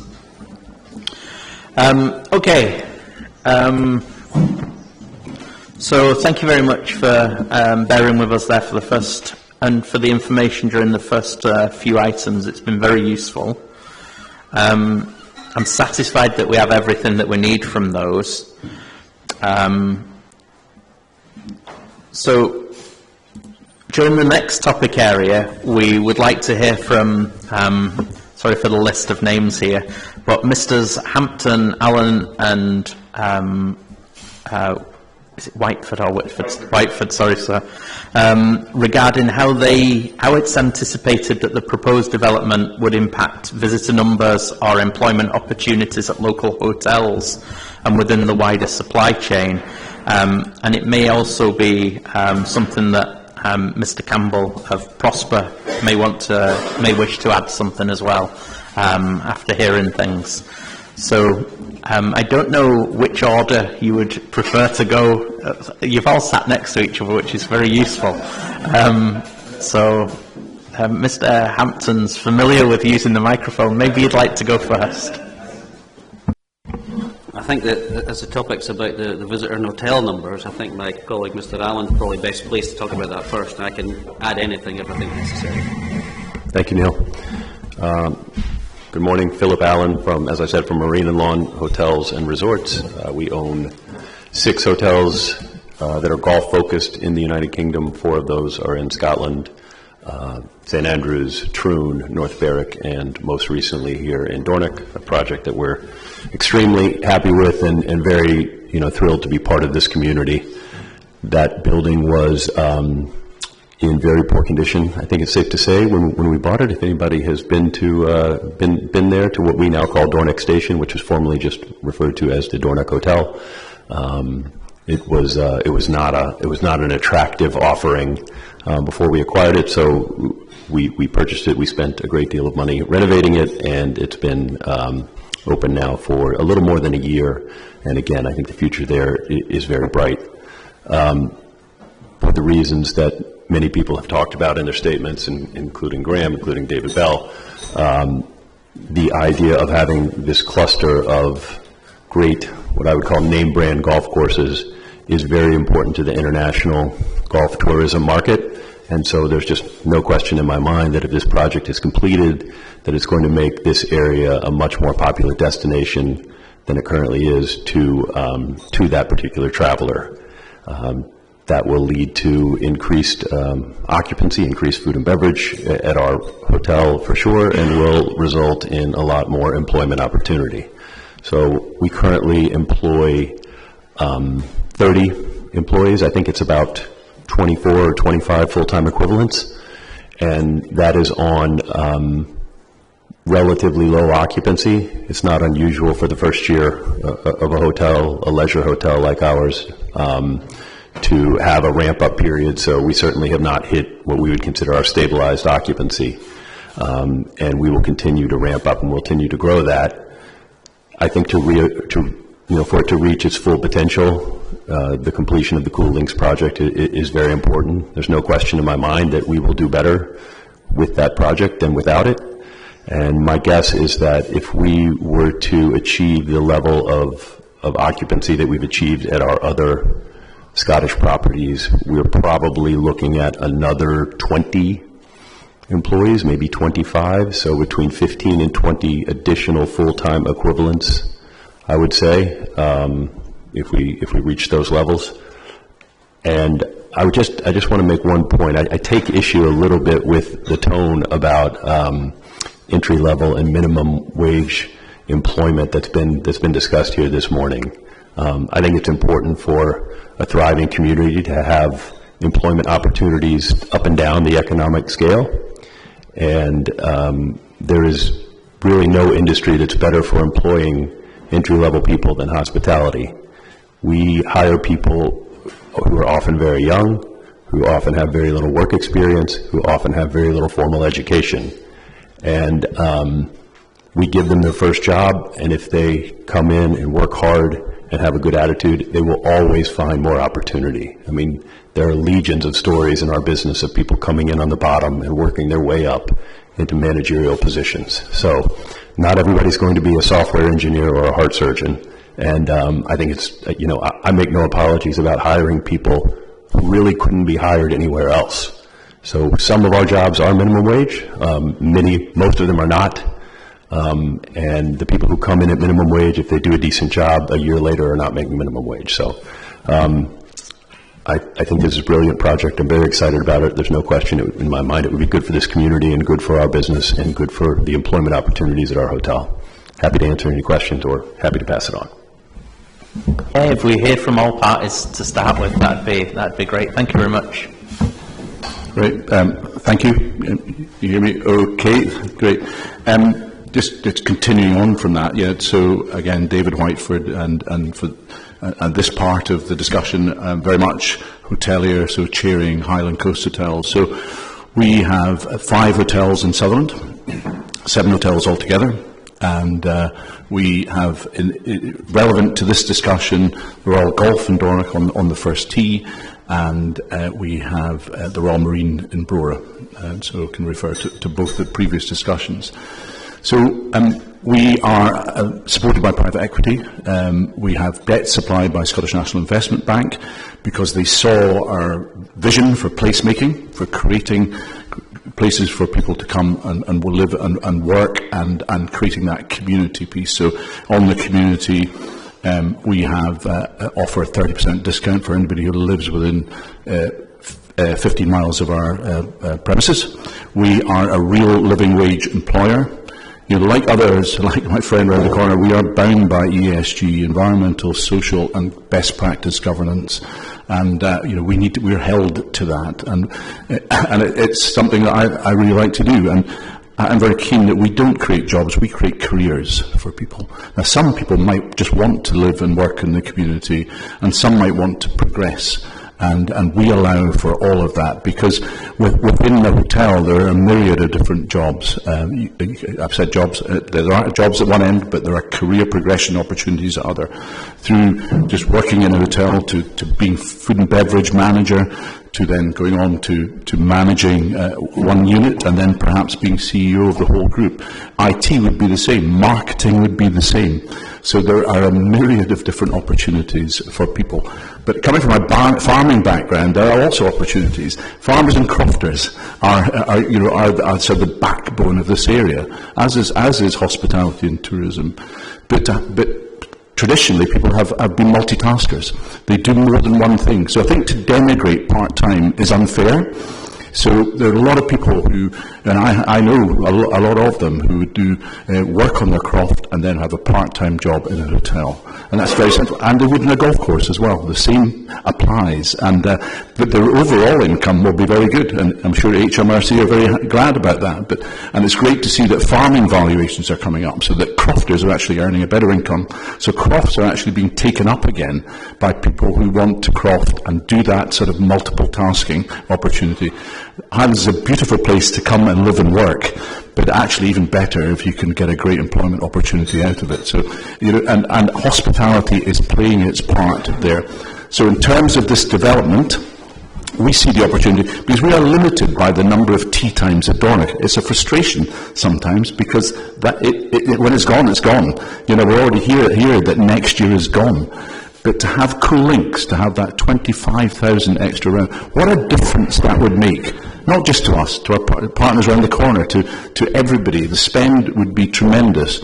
So Andrew Stewart mentioned a figure, I think, in his. We think that someone who plays Brora then stays with us, his extra spend would be well more than £400. So, and we need that in the summer, because in the winter we are committed to staying open all year round. But we need to make money in the summer to reduce our losses in the winter. That way we can employ some people that want to be employed full-time. Some of them take their holidays then, but similar to golf courses as well. But we stay open for locals, because I see hospitality not just being for visitors, but for locals as well. So we would add between 6 and 12 extra bedrooms to Dornoch, probably something around 10 to Brora, again to maximise that summer opportunity. And then overall 20 more employees. We're already about 130 in Sutherland, and then so that's another 20. I think we might be one of the larger private employers in the area. But I reiterate as well, and just finally, we employ 6 apprentices every year. We're committed to doing that and to growing their career paths. They can do that within us, but we can encourage them to go abroad. And very, very finally, we do need a hospitality school in the Highlands again as well. It's badly needed because hospitality is growing in the Highlands, and if Cool Link comes, we need to create more opportunities. The Burrfield Old Hotel used to be a hospitality. It's now just a catering college. So again, that would be within our midst, and it would add great value to the opportunity for the people locally. Thank you, Jacinta. Thank you. Thank you very much. That's really useful. Can I just coming back on one point there with Mr. Hampton, maybe the bookings for next year, for the next golf season. Then, how much capacity do you have for visitors at the moment? About, I don't know, off the top of my head, maybe 10-15%. People book very early for the championship courses we're talking about. You know, and when people talk about Raw Dornoch, seem to refer only to the championship course. We have a second golf course, and my comments in addition to Philip and David would be the same as Andy Stewart from Bro, that we would expect that while the championship course is full to capacity, our second course is through, which we are investing in at the moment to upgrade it, first with an irrigation system and secondly to put on some extra holes to maybe upgrade the view of it. We would see extra play in that course. So we would see that the increase of people coming to play Cool would, filter down to us. Championship course, yes, full, great to see people playing it and wanting to play it, but also like Brora and Golspie and Tane, our Struy course would get the benefit of extra play by people staying in the hotels and staying in the area. If I were living in the States and were frustrated that I couldn't get tea time at your course because it's such a long lead-in, if I wasn't then going to come over here, wouldn't that put me off, or would that not minimise the potential joint benefits with a Cool course being developed? I'm not going to come over from the States if unless the Cool is the attractant, which you mentioned. People coming to play Cool once it becomes established might benefit the Struy course because while they're here. But the other way around, if people can't get on to play the championship course at Dornoch because there's such a long delay, is that not going to act as a brake on people coming to do both Cool and Dornoch? Does that make sense?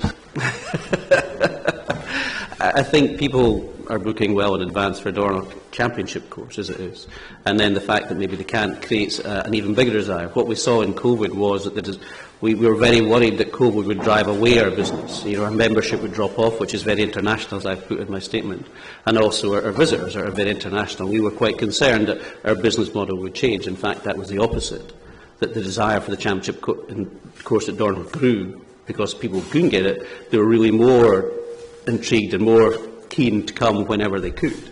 I think one of the stats that we had was that international travel was allowed, or whatever it was, on the 9th of August 2021, and by the 10th of August, Ice Americans playing on the course because of that desire to come.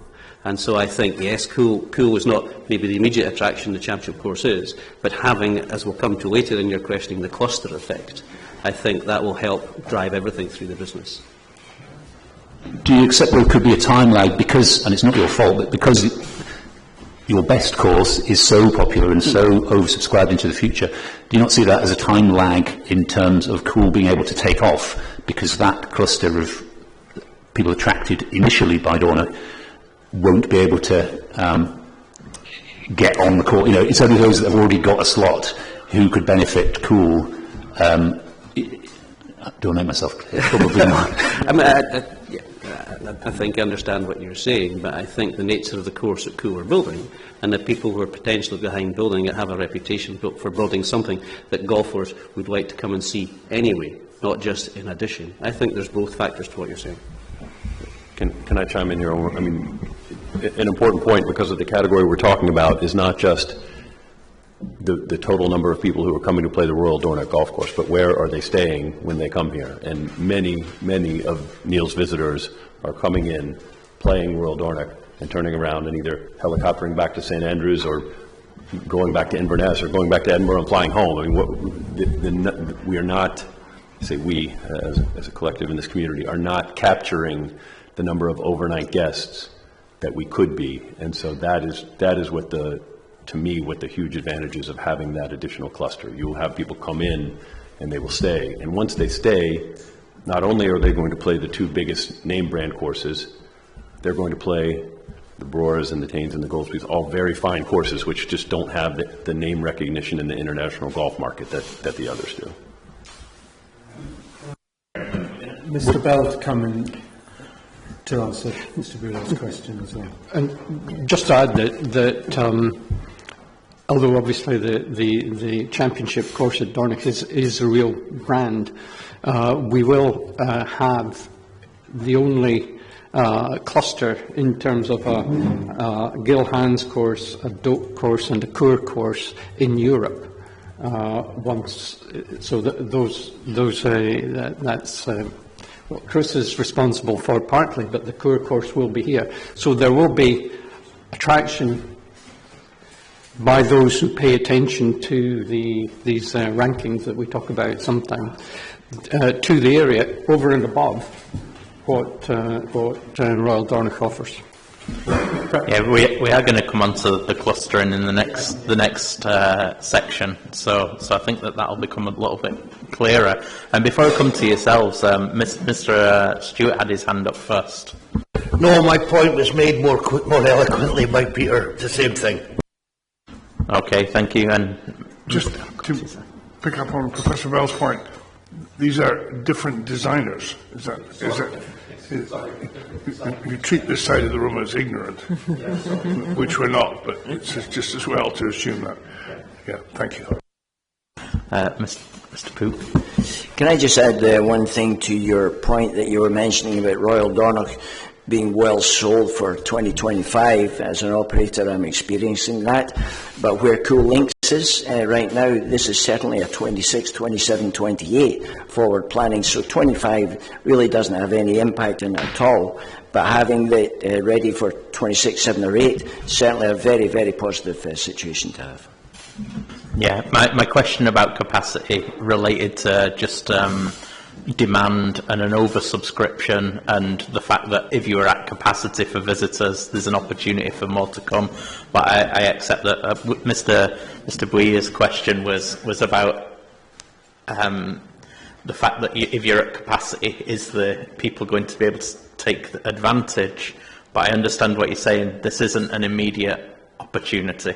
So when people come to book for those years, if the development were to go ahead and the marketing teams were on form, they'd know that there was that opportunity to synergise a visit. That's what you're saying, yeah.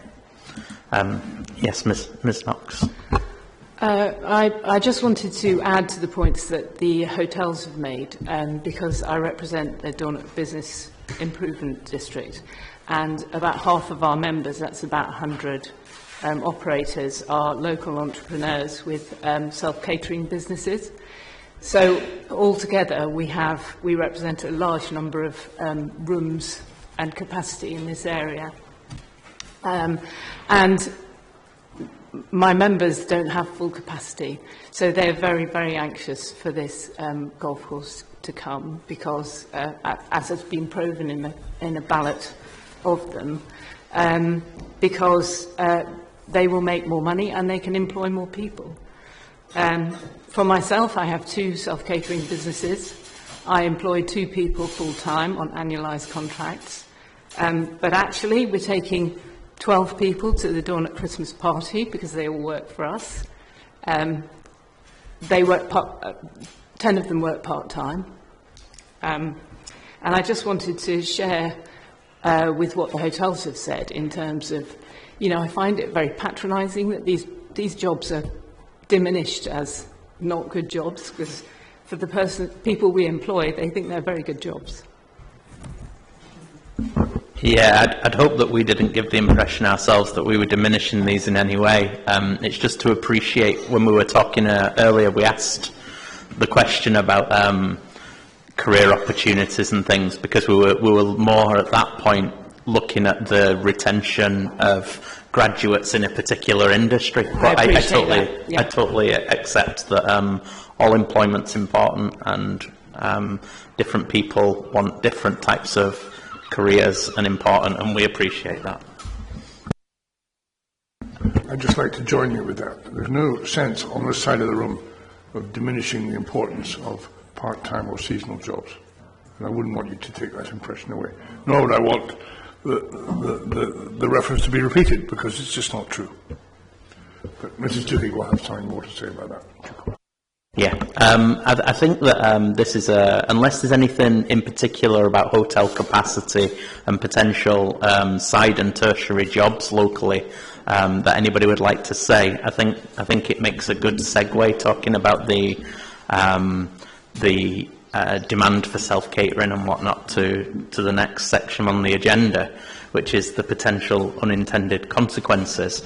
I think that this is in many ways, from reading the submissions, if we're going to have an influx of new staff, people wanting to settle in the area to work, to take advantage of the employment opportunities, but at the same time increasing the demand for visitors, where accommodation may be the seasonal accommodation for holiday makers may be conflicting with accommodation that's on offer, not wanting to stray into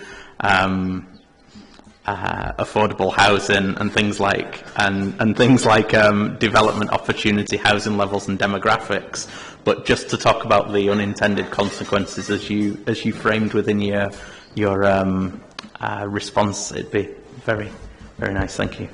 Great, thank you very much. I really appreciate the opportunity.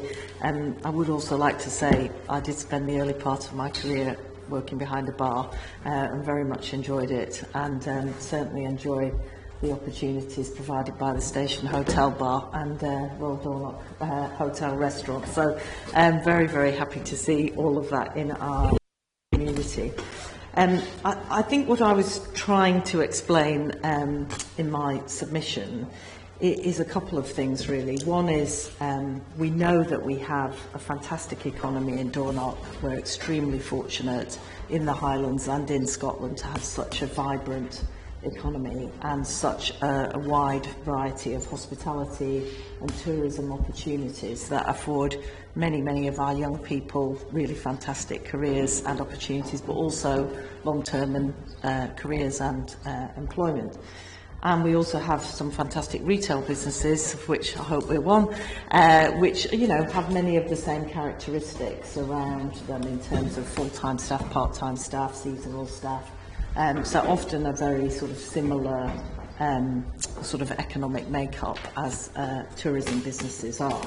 We all coexist and we all thrive together. I think the points I've been trying to make around this are there is very, very low unemployment in Dornoch and the surrounding area. That doesn't mean there aren't economic challenges or there aren't challenges of socio-economic nature in our towns. There definitely are all across the Highlands, even in areas that might be perceived to be wealthy. We recognise that. One of the big challenges faced in the Highlands, and particularly in our area, is the fact that we don't have a very mixed economy. We have a 30% tourism and hospitality economy. And I suppose that's just one of the sort of warnings that I am offering up here. Nothing is black and white, although, you know, the world we live in likes to think it is. But nothing is black and white. These are very complex problems. But, you know, we know that the tourism economy does skew to lower wages than other types of industries. And so if you have a 30% economy that is reliant on any one sector, that can cause imbalance and problems. And we saw that during COVID. You know, we saw that in Scotland, we saw that in other parts of coastal communities around the UK. We saw the horrific impact that it had, and we're only starting now to see some businesses come out of that. One of the long-term challenges facing tourism, hospitality and small retail, facing small businesses is availability of staff. We have very low unemployment. Every business that I've spoken to over the last year in Dornoch is struggling to find staff, full-time staff. And that's because we're in a small community. So I suppose one of the challenges that I see is exactly as you've outlined.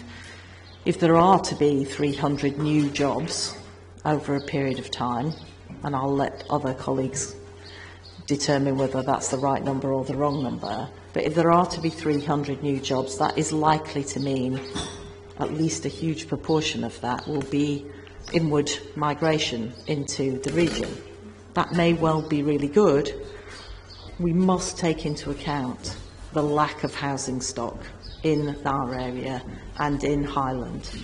75% of people surveyed in the Highlands said they were worried about having access to a house. That 3 in 4 people are concerned about housing in this region.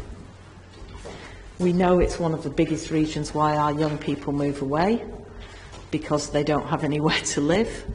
So we may well create some new jobs, and that will be wonderful, but we have to also anticipate the issues we face around housing stock. We know we're a desirable place to live.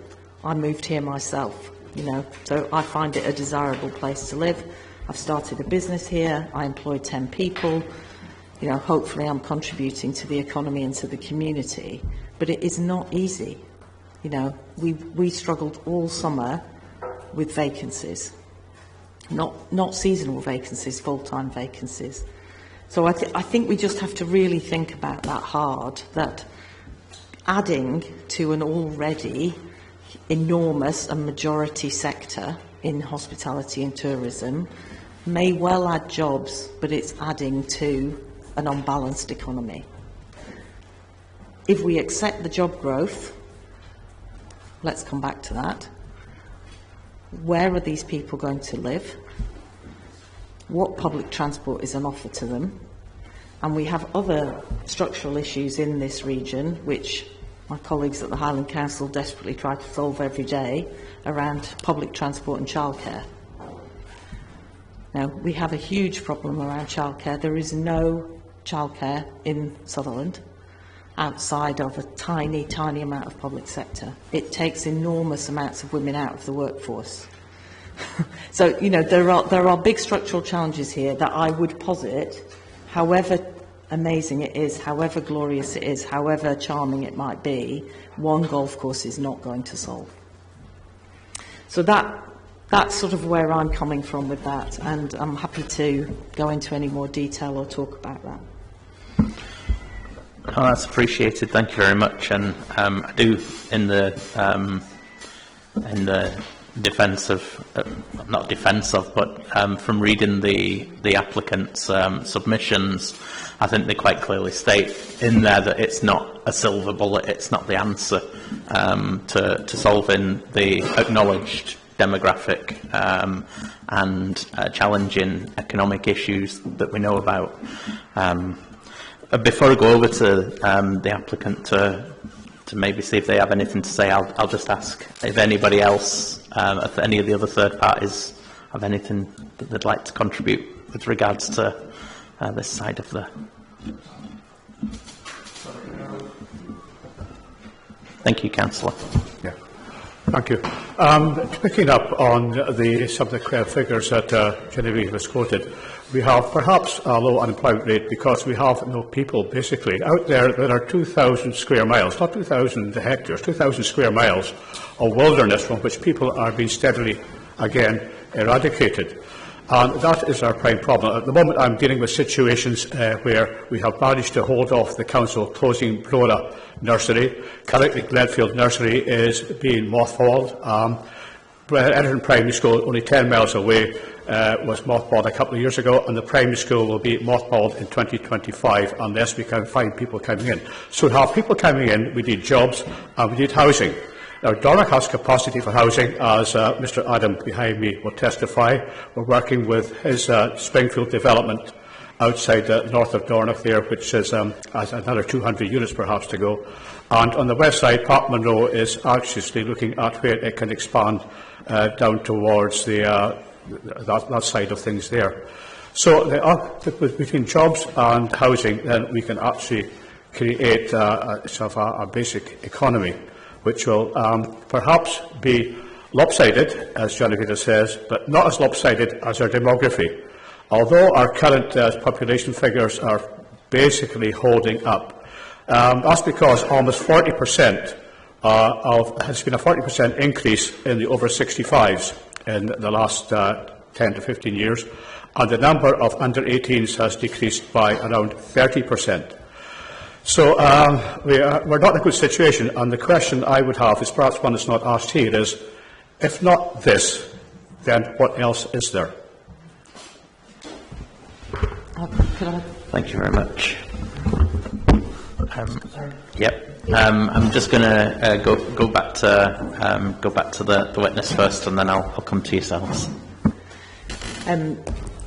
Jim and I have spent many happy hours debating some of these topics, but I think, the one thing we do also have, which again I don't think we'll have, it won't all be roses, but the Freeport is not very far away from here.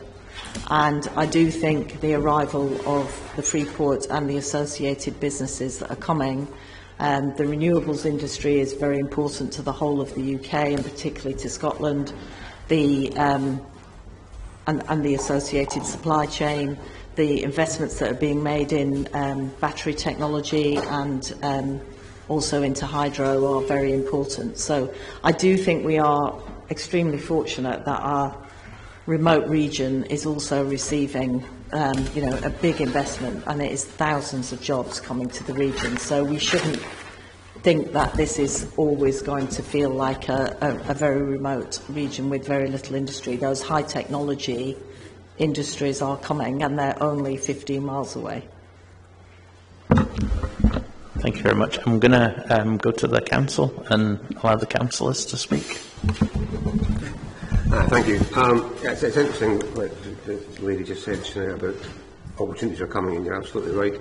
I think the Green Freeport coming to Cromarty is going to be a fantastic opportunity, and I think what a lot of people don't understand is the catchment area for development and the benefits of opportunity for the area extend all the way up to Brora. And because of that, people will come and they'll want to live and they'll want to work in this area, and that will bring families into the area. Their housing opportunities are coming along with a number of things through SSEN, and we also need to look at that as well. So there are opportunities for families to come to this area and move, and providing an additional activity through the Coul links is another opportunity. It's another reason to encourage people and families to come and settle here. And the seasonal work, which has been talked about, I won't go into that too much, but it does offer opportunities for young folk to get their first chance of employment and experience that they wouldn't get otherwise. So again, if you bring your family here, it helps us to keep our schools, as Councillor McGilvray has said, and it encourages people to actually come, want to live and work in the area, because there's so many other things that are an opportunity for people to have. Thank you.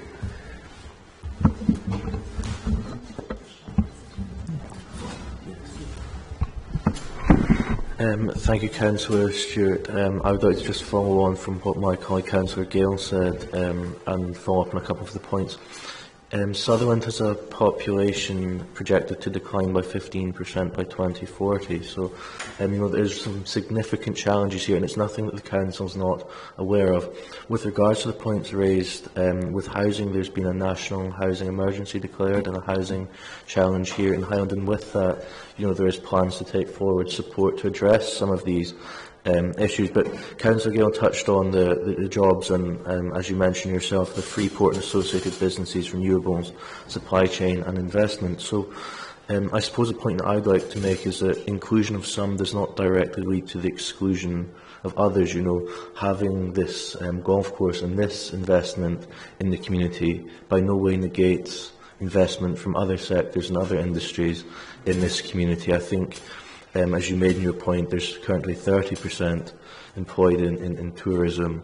Having some more jobs in that sector, having more jobs in another sector, do not necessarily compete when we're talking about the level of investment that we're going to be seeing coming into the area.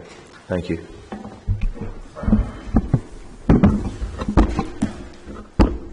Thank you very much. Mr. Whiteford.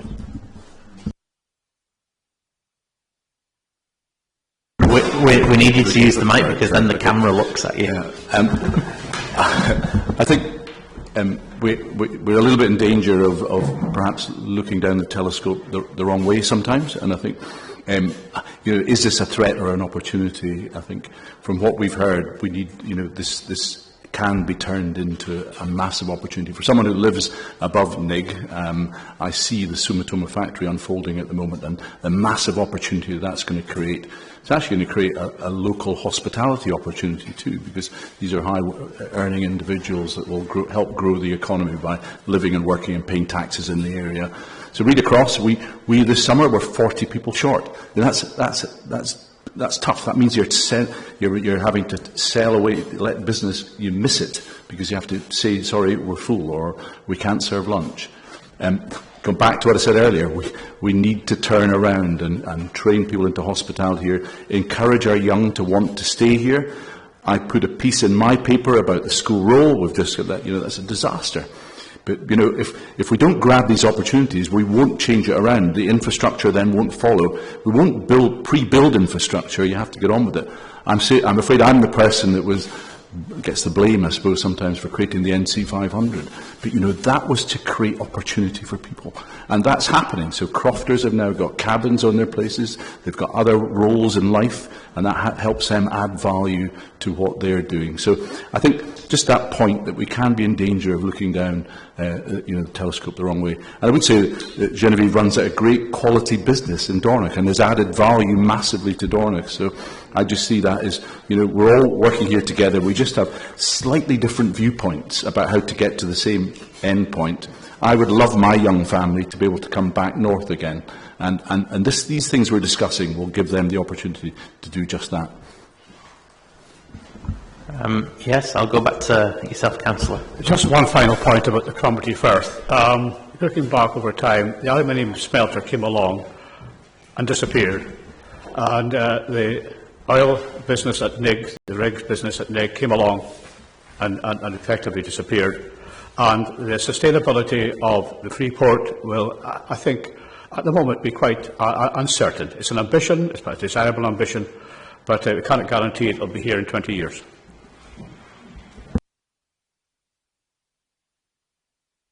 I'll go to Mr. Finlay. Professor Bell. Hello. So I'm on the board of the Port of Cromarty Firth. So I guess I've got an inside track on what's happening, and what David said is right as far as Sumitomo is concerned. That would be, I suspect, annual jobs. It's not really understood that a lot of the jobs associated with the so-called green Freeport are going to be very dependent on orders, and they also are quite likely to be seasonal jobs. The reason that they are seasonal is that you cannot work on a structure that's 200 metres high in the winter.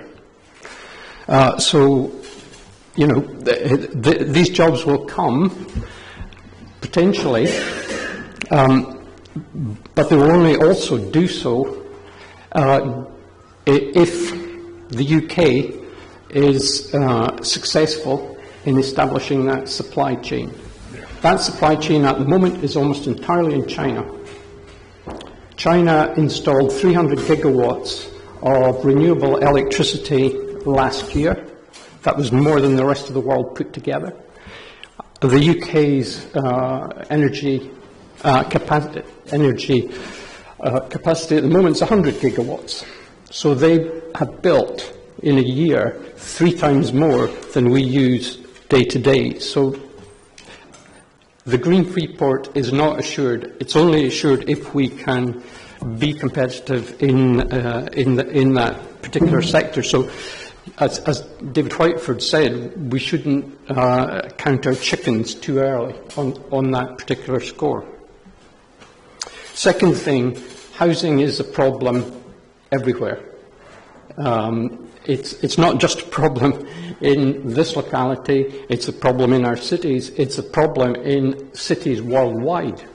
The world has not been building enough houses over the last few decades. That's just the case.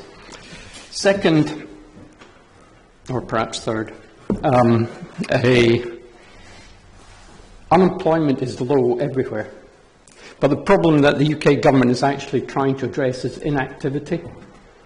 1 million people disappeared from the workforce after the pandemic, and it is not entirely clear where they've gone. I can send you the statistics on the level of inactivity in the area, but it's really quite high. What we need are effective policies which reintroduce people to the labour market who have dropped out for whatever reason in the last while. And I guess I'm a fairly, sceptical of what I call fantasy counterfactuals, alternatives that might be out there if only. Well, if only over the last, the number of decades that Jim and I have been in this area, we've seen lots of things come and go. And essentially what you hang on to is those features of this area which are unique or not easily replicable elsewhere. So, for example, we are close to the North Pole, so it makes a lot of sense to put a spaceport up in town. So we have 25 jobs associated with that. When I was young, the community was built pretty much on salmon fishing and shooting. Salmon fishing is pretty much gone. We have had many initiatives when the HIE and HIDB, well, as it was, had more money. They tried to introduce a lot of new businesses into the area, which weren't particularly tied to the resources of the area. I would advise you to go down and have a look at the History Links Museum in Dornoch, and you will see examples of those businesses. None of them are left. In a way, it's like Jim was talking about the NIG and the building of oil rigs there. Royal Dornoch has been here. We'll be celebrating our 150th anniversary in 2027. Golf goes back to 1616. This is an asset, and we'll probably come on to this later, the asset of the coast, basically, around here is one that is almost unique. There are other parts of Scotland that are similar, but it's pretty unique here, and people have been coming here for a very long time. It's not something that can be moved. So if you put in investment here, you can be a bit more assured that it's going to be have longevity than would be the case with some of the other potential investments that we've seen. Okay, thank you everybody. I will come back to you, Mr. Campbell.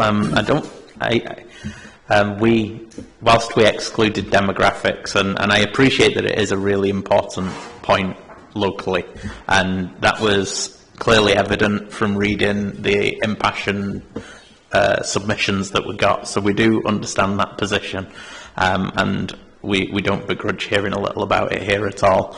But rather than go into a backwards and forwards debate on it, I think that we do understand the position on that element of things. We can maybe touch on one or two things later in the agenda again. And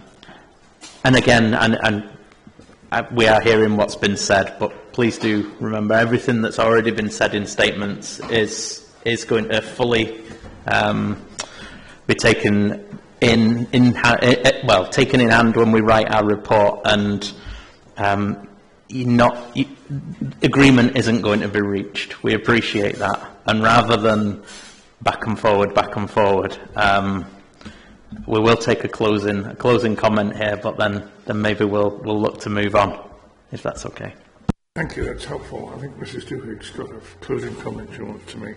Yes, I mean, I think, as I said, very, very complex arguments. I suppose the thing I would say is, if you keep doing the same thing, you'll get the same outcome. And we can absolutely, clearly predict what more hospitality, tourism and golf businesses, however brilliant they may be, will do, because we can see what the outcome is. Thank you very much. I do think we understand the position of parties on this point, so with that in mind, I have a question for folk, an option if you like. We could either look to break for some lunch and tackle this next item on the agenda afterwards, or we could push on and maybe take a later lunch, which would mean then that those that are coming back this evening have plenty of time to prepare. So I'll maybe invite you to give me your views on that one. I would suggest a later lunch if it suits the two of you, whatever's going to be easiest for you, because it's a long day for both of you. I agree with that. Well, rather than just push straight on, I know that we have just had one comfort break, but rather than have one comfort break and a long lunch, I suggest that we have another 15-minute break, at which point we'll come back at 20 to 1, and then we'll hopefully be able to get through this for the mid-afternoon, early afternoon, mid-afternoon at the latest. Thank you.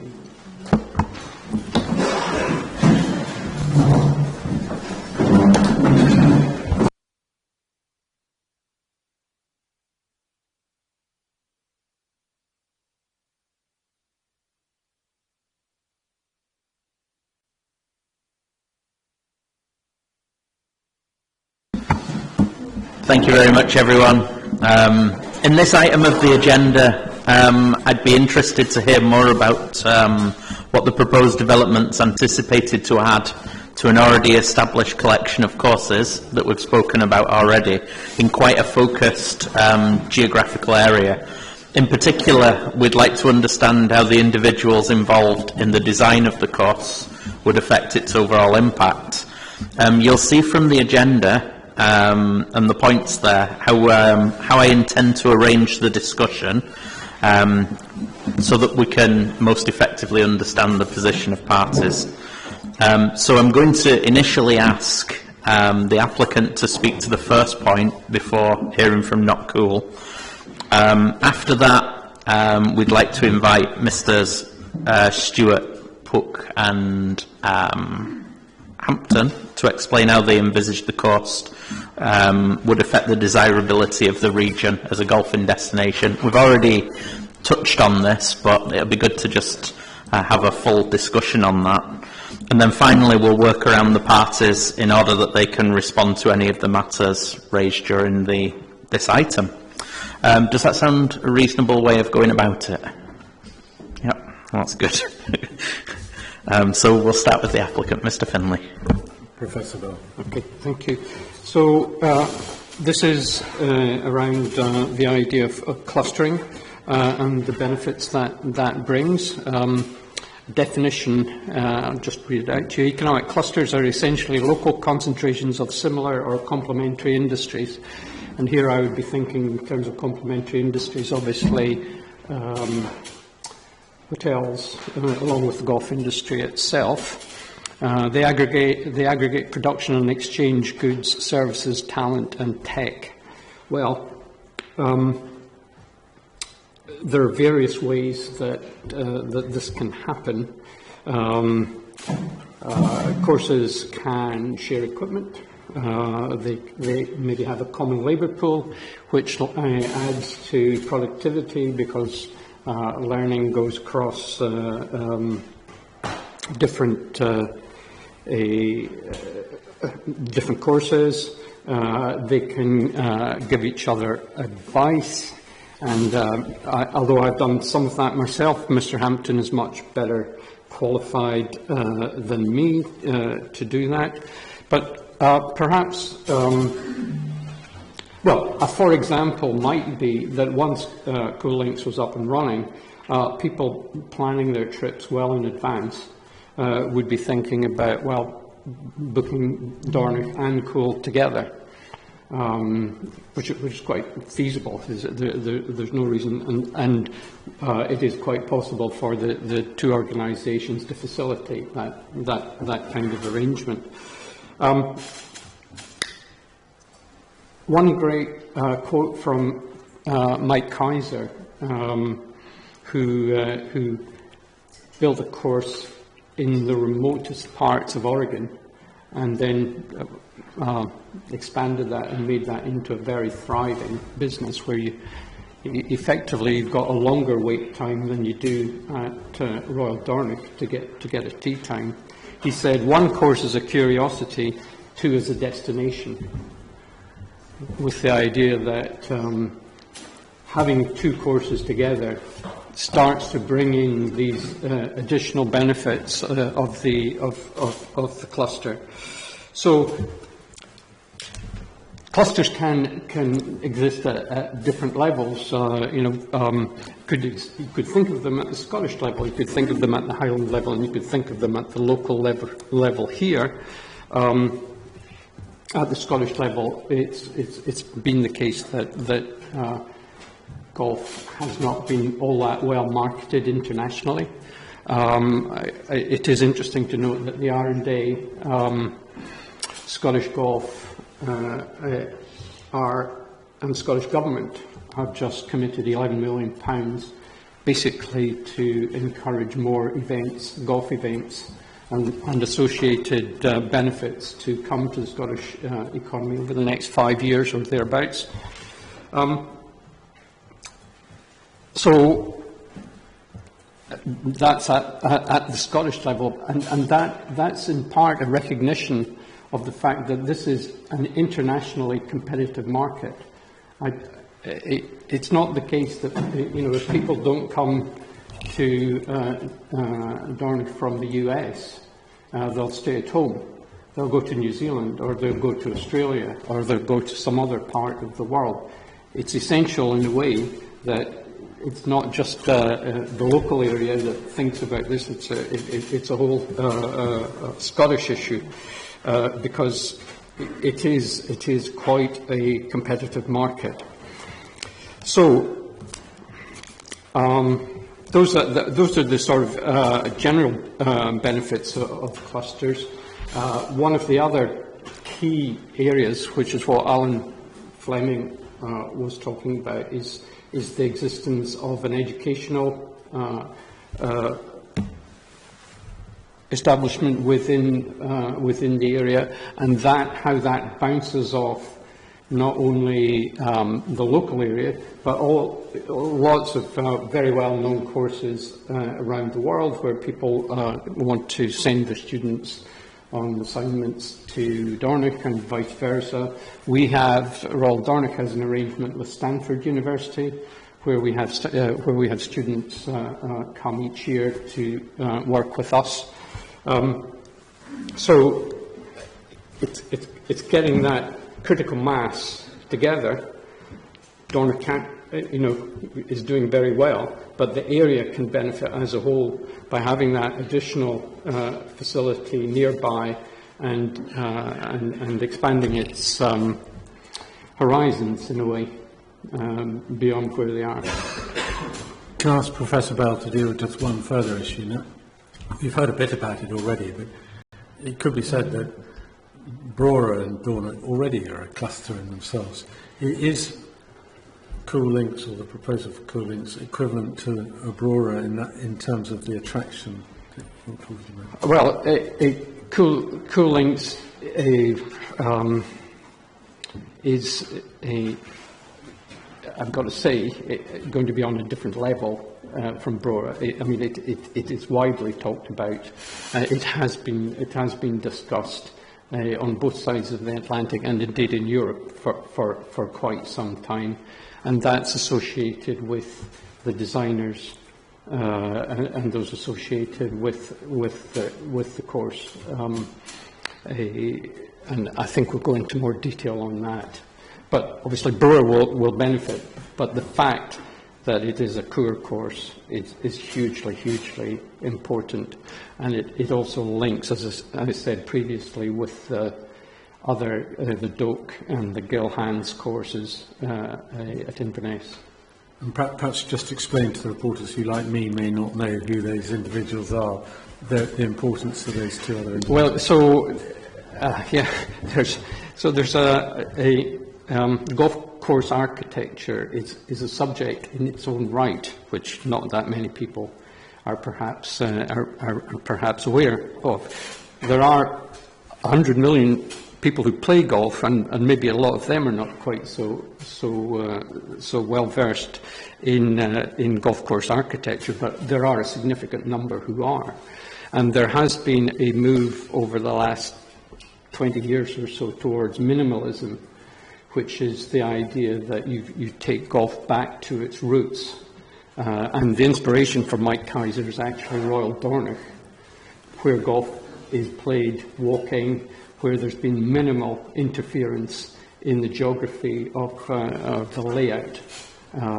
It's just played effectively in a natural environment, and so a large part of the enjoyment comes not only from the playing of the golf, but also from the experience of being in this location and enjoying it. Okay. So one time I just take up a quick point of order. Yes, yes. It's an accuracy point. In opening Professor Bell's very interesting soliloquy on designers, which I greatly enjoyed, and thank you. You talked about Bandon being in a remote part of Oregon. With great respect, Bandon's only 130 miles from Eugene, which is the capital of Oregon and the headquarters of Nike, among other things. So remote may not be the correct adjective with respect.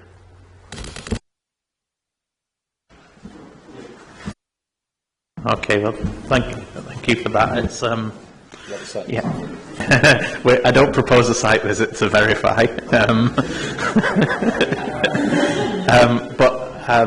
yeah, thank you very much. So just going back to the architects and the developer there, because as individuals that may not be avid golfers that are particularly understanding all of the nuances there. So from reading the submissions, obviously Mr. Kaiser is very well known in his field, as are the two architects that have been referenced.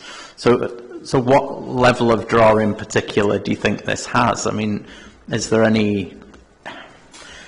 Is it that all golfers of a certain passion try and tick these off? What's the draw that's going to be above and beyond just another course? I think there'll be a number of people who can contribute to this, like, for instance, Mr. Pook, but I don't know whether you prefer to hear from them rather than Professor Bell. So, yeah, could I chime in here for a moment? I have fallen bass backwards, as they say, into the golf business. I am not. I enjoy the game of golf, but I am not a golf nerd, as they say. And this whole idea that there are these exceptional golf architects out there that people are dying to play is very new to me. So this is something that I have learned over the last few years. And I think a little history about Kaiser and Corey Crenshaw may be worth worthwhile. For most of the second half of the 20th century in the United States, golf course development was driven almost exclusively by either residential real estate sales or large-scale resorts. The golf course was really an amenity for those places. It was not a destination unto itself. And so Mike Kaiser's genius was that in the late 90s, really probably without anyone telling him that this was a good idea, he decided that he was going to not build a golf resort, but he was going to build an outstanding golf course. And so he built the first one on the coast of Oregon. To me, 130 miles from Eugene, Oregon sounds remote, but you know, your mileage may vary on that. And it was a smashing success. The first course was built by a Scotsman, David McClay-Kidd, actually designed by a Scotsman. And it went so brilliantly well that he continued to add to that resort in partnership with Ben Crenshaw and Bill Coore, amongst others. And that partnership has continued through other parts of the United States. They've done more projects together. They've done more projects separately. And I think, as David referred to, they've done what they have done. What is so special about them and unique, at least in the States, is that they have done it in an environmentally sensitive way. They have done it in a way where the topography is the star of the course. They are not big on, moving very large amounts of dirt to create artificial features on their courses. And they've really taken inspiration from Scottish golf and tried to replicate that to the extent possible in the United States. And in doing that, they have become really rock stars in the world of American golf. And so for people who follow this type of thing, again, not me until very recently, these are the biggest names. This is as big as it gets. And so there's just no question that if you're able to combine the ability to play at the #2 golf course in the world, according to Golf Digest, a very old, very historic, legendary course like Royal Dornoch, and you can combine that with a very new, outstanding design from these three people, that is going to be incredibly attractive to American and other international travelers. I mean, something similar has sort of happened in the St. Andrews area with Kingsbarns, which is a relatively new course, sometimes referred to as American-ish, but people love to come to St. Andrews and they play the old and they'll play the other courses of the St. Andrews Links Trust, and then they go out and they'll play Kingsbarns or Dumbarnie, which is now coming up to that same level. So I think this would be extremely, extremely attractive as a result of being affiliated with those names.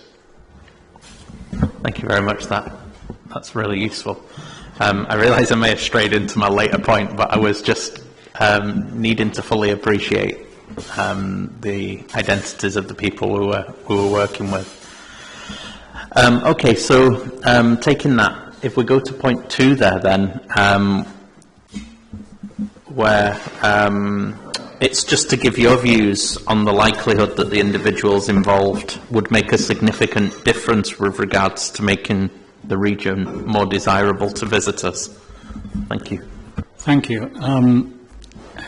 Just to loop back for a second, as I've said in my written submission, the geographical cluster already exists. The similar complementary industries already exist. Mr. Kaiser said 2 courses are a destination. You already have half a dozen courses. So the idea of bringing an additional course at significant cost to the nature is the problem here. Cluster marketing has already been attempted in this part of the world with the now defunct Dornoch Firth Pass. I think there is an issue here with understanding the marketing and making comparisons with the US, which I think are not valid. The US is a very different economy and a very different golf market. In population terms alone, 345 million versus 5 million in Scotland, But think about the international visitor numbers there, 51 million versus our 4 million, and the size of the economy and the gross wealth of the nation. Why I'm saying this is because 51% of golf provision is in North America, and the US has more golf courses than anywhere else in the world. Supply follows demand. America hasn't been sleeping as the growth in golf demand has grown, and we can see that. And what I would say is that we have 100 million players of golf allegedly worldwide. That's fine, but the reason people are coming to Scotland, according to the surveys, is for that landscape and scenery, the nature that this country offers, which is so unique, as Professor Bell rightly said, indeed with a unique coastal area here.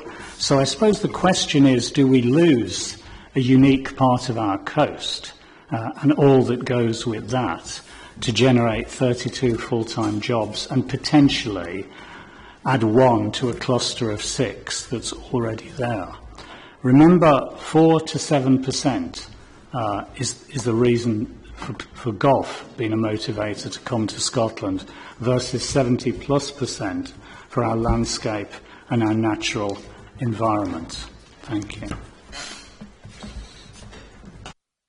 And so, just to ask directly, do you think that the names involved is going to have any significant effect? I know you say the cluster already exists. Do the individuals involved, do you believe that that's going to be significant? I think the marketing task that will face the Coul team, if the proposal goes ahead, will be very, very significant because of the scale of golf development worldwide that's going on. There are 550 new golf courses in development worldwide. America alone has developed 116 new courses between 2016 and 2020. We think with Coul here that we're going to jump to 17,000 visitor rounds very early on and generate 32 full-time jobs. I believe that marketing task is enormous, and I think those names are unfortunately not as well known as they are to some people in this room. Okay, thank you very much. So from hearing from sorry, I was going to put Professor Bell forward as the first person to respond. I'm happy for you to respond, and then I'm going to just take it to the people as by item 3 that work in the industry locally to give us their thoughts on how it will affect directly their own businesses. Professor Bell. I'm afraid that a lot of the not cool evidence has treated all golf courses as if they're equal. And I used to teach the economics of sport. That was one of the many subjects that I taught while at university. And a key paper in that is called The Economics of Superstars by Sherwin Rosen, which is massively cited. And it talks about sport and how in most sports, those at the very top earn what appears to be disproportionately high rewards. Now that's true. You name your sport, and that's pretty much true. Football, rugby, whatever. And golf isn't an exception to that. And the names that poor Crenshaw and Kaiser are just up there at the superstar level. So adding that to those courses that exist up here is not just adding another course. It is adding a superstar course, which will attract people from all over the world, including including the US, where the name is known best. Mr. Bouyer. You may not be the right person to ask, but I recall when President-elect Trump's last venture was much hyped, and appreciate different architects, etc. It doesn't appear to have lived up to the hype. Do you Do you attribute that to the wrong architect, or not being part of a cluster, or something else? I think it's most likely something else. I was offered the opportunity to play it in the Trump course, and I turned it down for reasons other than to do with the golf. It is an excellent course. One interesting another quote that springs to mind about Mike Kaiser is that he's a very humble man, and it was said of him that he spends less on his clothes than Mr. Trump spends on his hair. Could I just ask Professor Bell also to say whether, in his view, that Mike Kaiser is the extent to which he's known outside the US in Europe and in the wider world, and that Coul and Crenshaw too? I mean, I think others can add to this, but for the sort of mobile golfer, Coul Crenshaw is a key combination, and they have developed courses in different parts of the world. Therefore, their name is known in different parts of the world, but not interestingly in Scotland. And this would be unique in that sense, and it will probably be the only, because they're not all that sprightly. This may be their only opportunity to establish a new course in what is the home of golf, which is another part of the attraction to come here. Just one further question. I think you mentioned that marketing would be an uphill struggle. And Professor Bell has, I think, already mentioned that there's been discussion about Coul links in America and abroad. Oh, yeah. To what extent do you think marketing would be an uphill struggle? So the issue here, Royal Dornish goes across to New York in January to meet its members, and goes on from there to Orlando. And Orlando is where there's a huge golf fair every January in Orlando. That's where the top courses go to market their services. And Golf Ireland is represented there. All parts of the UK, all parts of the world are represented there. So that's the obvious place for Coul links to head for, and of course they will have the benefit of familiarity with the Coul Crenshaw name and the Coul Crenshaw organisation across there. That it's difficult to describe how critical that event is, but it matters a huge amount in terms of attracting business for different parts of the world, golf business. Okay, so I suppose one thing I must ask them before I go to other places is that they're obviously not the applicant. How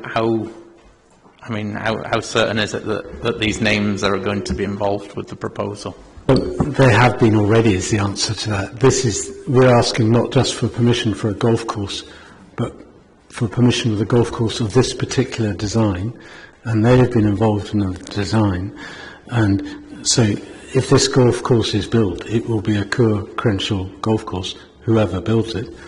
But more than that, given the relationship, it's not entirely relevant to this, but it is relevant to your question, to planning in general. But it would be an interesting contractual dispute as to whether someone else, if the golf course gets permission, if Mike Kaiser and Coul and Crenshaw weren't involved in the development, which is what is proposed, because they almost have a intellectual property right in the course that they've designed. But the fundamental is that the course that we're seeking permission for is a Coul Crenshaw course, so that is absolutely guaranteed. Okay, thank you. I'll go across to Mr. Campbell. I think Professor Lennon's got something to say about this aspect of the agenda, but I wonder if I might just ask through you a question of Professor Bell. Sometimes said, Professor Bell, that economics is the gloomy science. I don't detect in your evidence any form of caution. Your evidence is entirely predicated upon an American market, which is undeniably a wealthy market and an expanding market and an interested market. But I don't detect any form of hesitation in what you're putting forward. I'll allow you to respond if you want to at the moment. I've got sight of both sets of evidence. If you want to respond to that, you're welcome to. It's not that I can't resist the temptation to correct that, but I do think, all planning is about balance. And I'm open to the response. I'm open to the response if he wants to give. I think I should maybe pass it across. The advice I'm being given is that I should pass it across to the others. I think that in the next item, although it's a bit of a glass petition to the next item, it does follow on from this. So maybe we'll get a better feel for it as we open it up to the people who work in the industry locally and their own views on how this is going to, how they perceive that the proposed development would impact their industry and their activities. So, could you allow Professor Lennon to come in on this section? I would indeed, yeah, no problem. Thank you. I think if I could start with the superstar status of the development that's proposed. Such superstar status developments are by no means assured, and the recent closure in the Scottish borders of the Hersel course, known as the Augusta of the Borders and one of the 50 must-play courses in the world, closed in September 2024. We've also seen in Rutherford Park, which used to be Rutherford Castle Golf Club, a significant reduction in investment.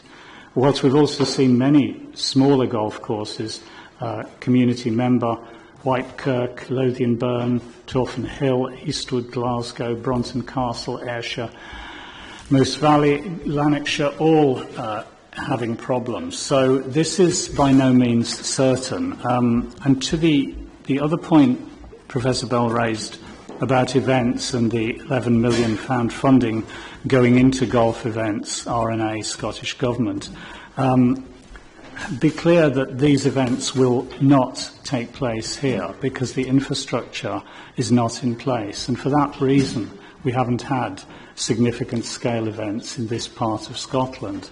Those events will be further south.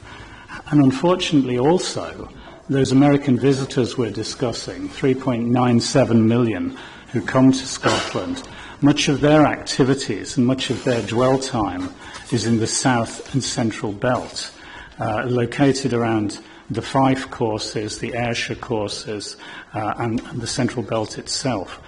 Why? It's because of the infrastructure, the accessibility, the airports that are there with connectivity to the States, and the supporting hotel and resort provision that you have there.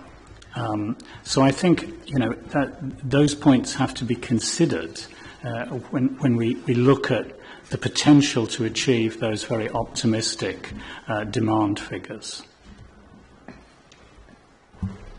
Thank you very much. Could I come back briefly? Yes.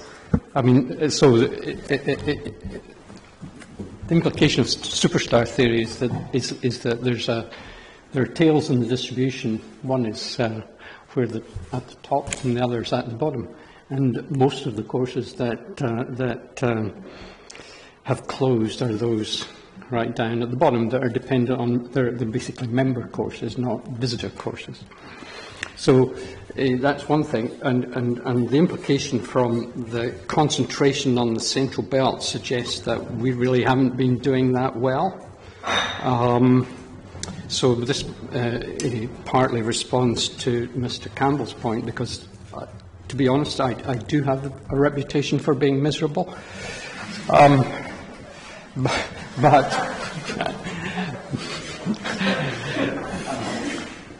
But I was the finance convener at Royal Dornoch for the last couple of years, as well as captain, and we just decided to start building a £13.5 million new clubhouse, buy extra land, another 50 acres of land, and I would suggest that we didn't make those decisions unless we were pretty confident about the way that the market had been moving and the way that it was likely to continue in the future. So, although as I say, I'm generally miserable, the last couple of years have kind of turned me away from that. So just unless you've got a follow-up question for that, I was going to ask a question. Taking a leaf out of Mr. Campbell's book. I have a brief question that's related to the list of courses that were provided by Professor Lennon that have closed or were struggling, and you did touch on that. I was really going to ask whether or not those are comparable to what we've got here, and for your own sort of response. Can I ask Mr. Haspel to respond to that initially, but I'm sure some of the others, Mr. Pook, will be able to also respond on that.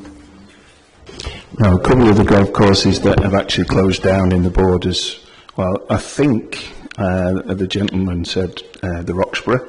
I'm not sure that's the case. The Roxburgh is quite a big course with a hotel attached, all the rest of it, so maybe there's a bit of muddle there. A couple of the courses that have closed have had VAT issues.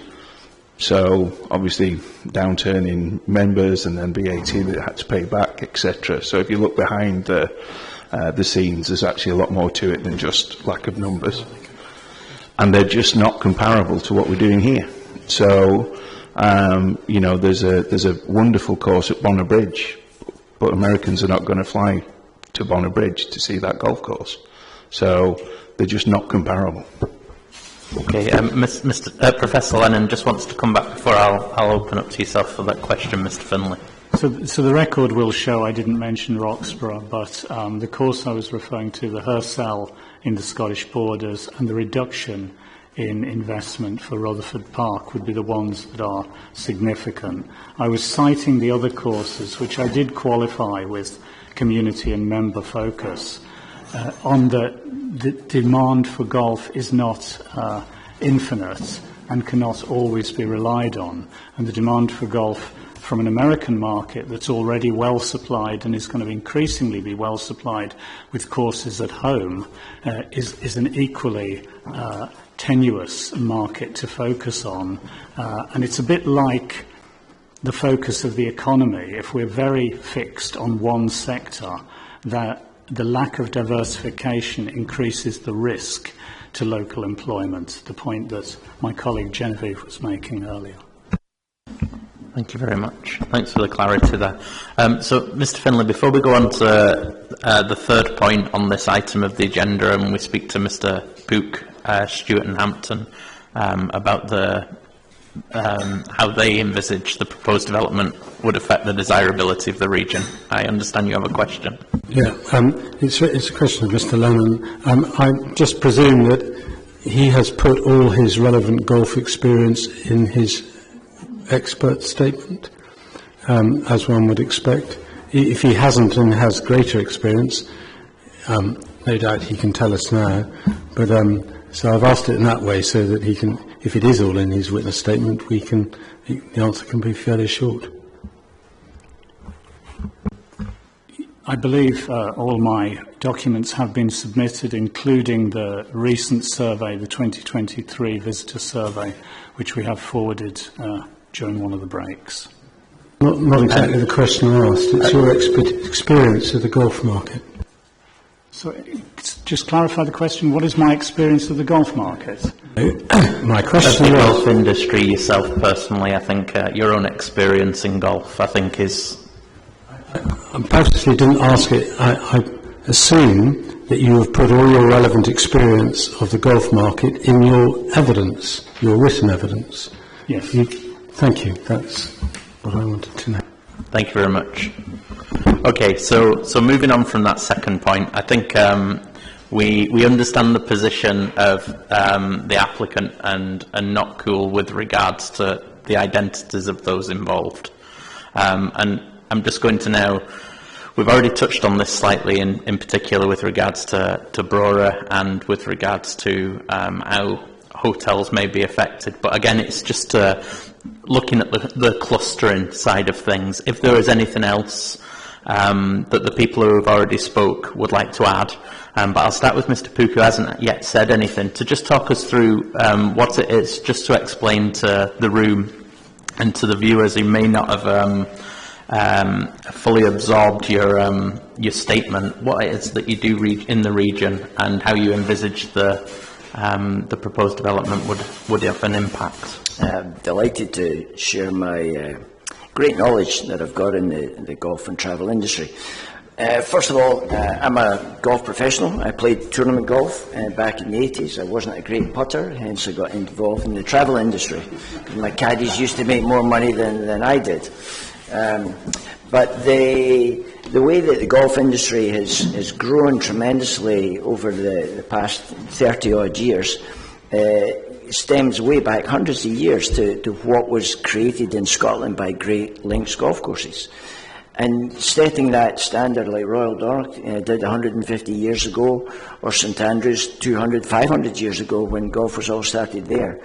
They created an interest and a desire for the locals, and then as the world has changed, the desire of people to come to Scotland has grown and grown and grown, because we deliver great quality and we deliver great history. And you can't create history unless you start somewhere. And I think what's happening up here is so exciting for the future.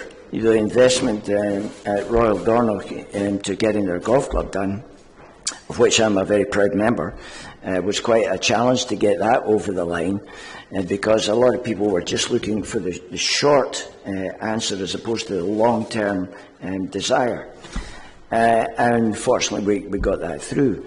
And I think with going back to what you're talking about with the cluster, if I'll take it back just a wee stretch to King's Barns, which was mentioned earlier on, I remember walking around that piece of dirt with the two then owners back in about 1996, 97, with just a stick and a flag and throwing golf balls into barren land, and how could we develop this? And they were looking at developing another great links course out in that area because of the cluster effect. You know, what can they benefit from St Andrews? People coming there to building a new golf course. Will they come to a new golf course?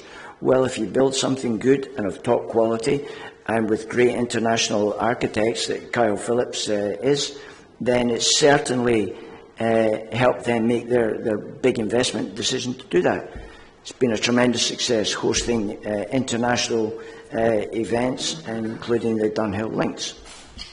Moving on, the Castle Stewart at St Andrews. I remember there was a huge debate that should St Andrews Links management be involved in building another golf course when they already had 5 at that time. And the correct decision was, yes, let's build another on a great piece of property. And the piece of property is so crucial to where people want to come to. You know, the gentleman who spoke about, sadly, the demise of some of these other smaller golf courses, they're there to provide the community, but they're not on the international stage. And it doesn't matter if you build a wonderful golf course in a poor area, it just won't attract. I remember years ago when I got involved in this industry, coming up 38 years ago, Glen Eagles was one of the toughest places to sell. Wonderful hotel, great golf courses, but the international market desired links golf course, which they're starved at around the world. Around the world there is less than 400 links bona fide golf courses, and of which Scotland has a plethora of them, and that's one of the enjoyments of the international market coming here. You look at then when Dumbarnie came online, and they they envisaged another great piece of property close to that cluster, and how can they benefit from that big investment? Well, it's been a huge success. I've been able to, from the owners of Dumbarnie, give the actual facts of where those numbers are. I look at what they have done at Castle Stewart, and how that is developed over the past 10 or 12 years tremendously well. And again, that's a cluster with Nairn Golf Club, a world-class links golf course, 2 great golf courses there.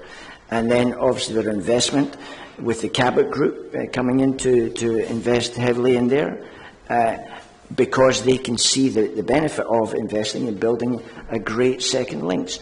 The market is determining those investments, and those investments are very happy to be made by private individuals and private equity who understand sympathetically for building golf courses, but also sympathetically to the land and the development.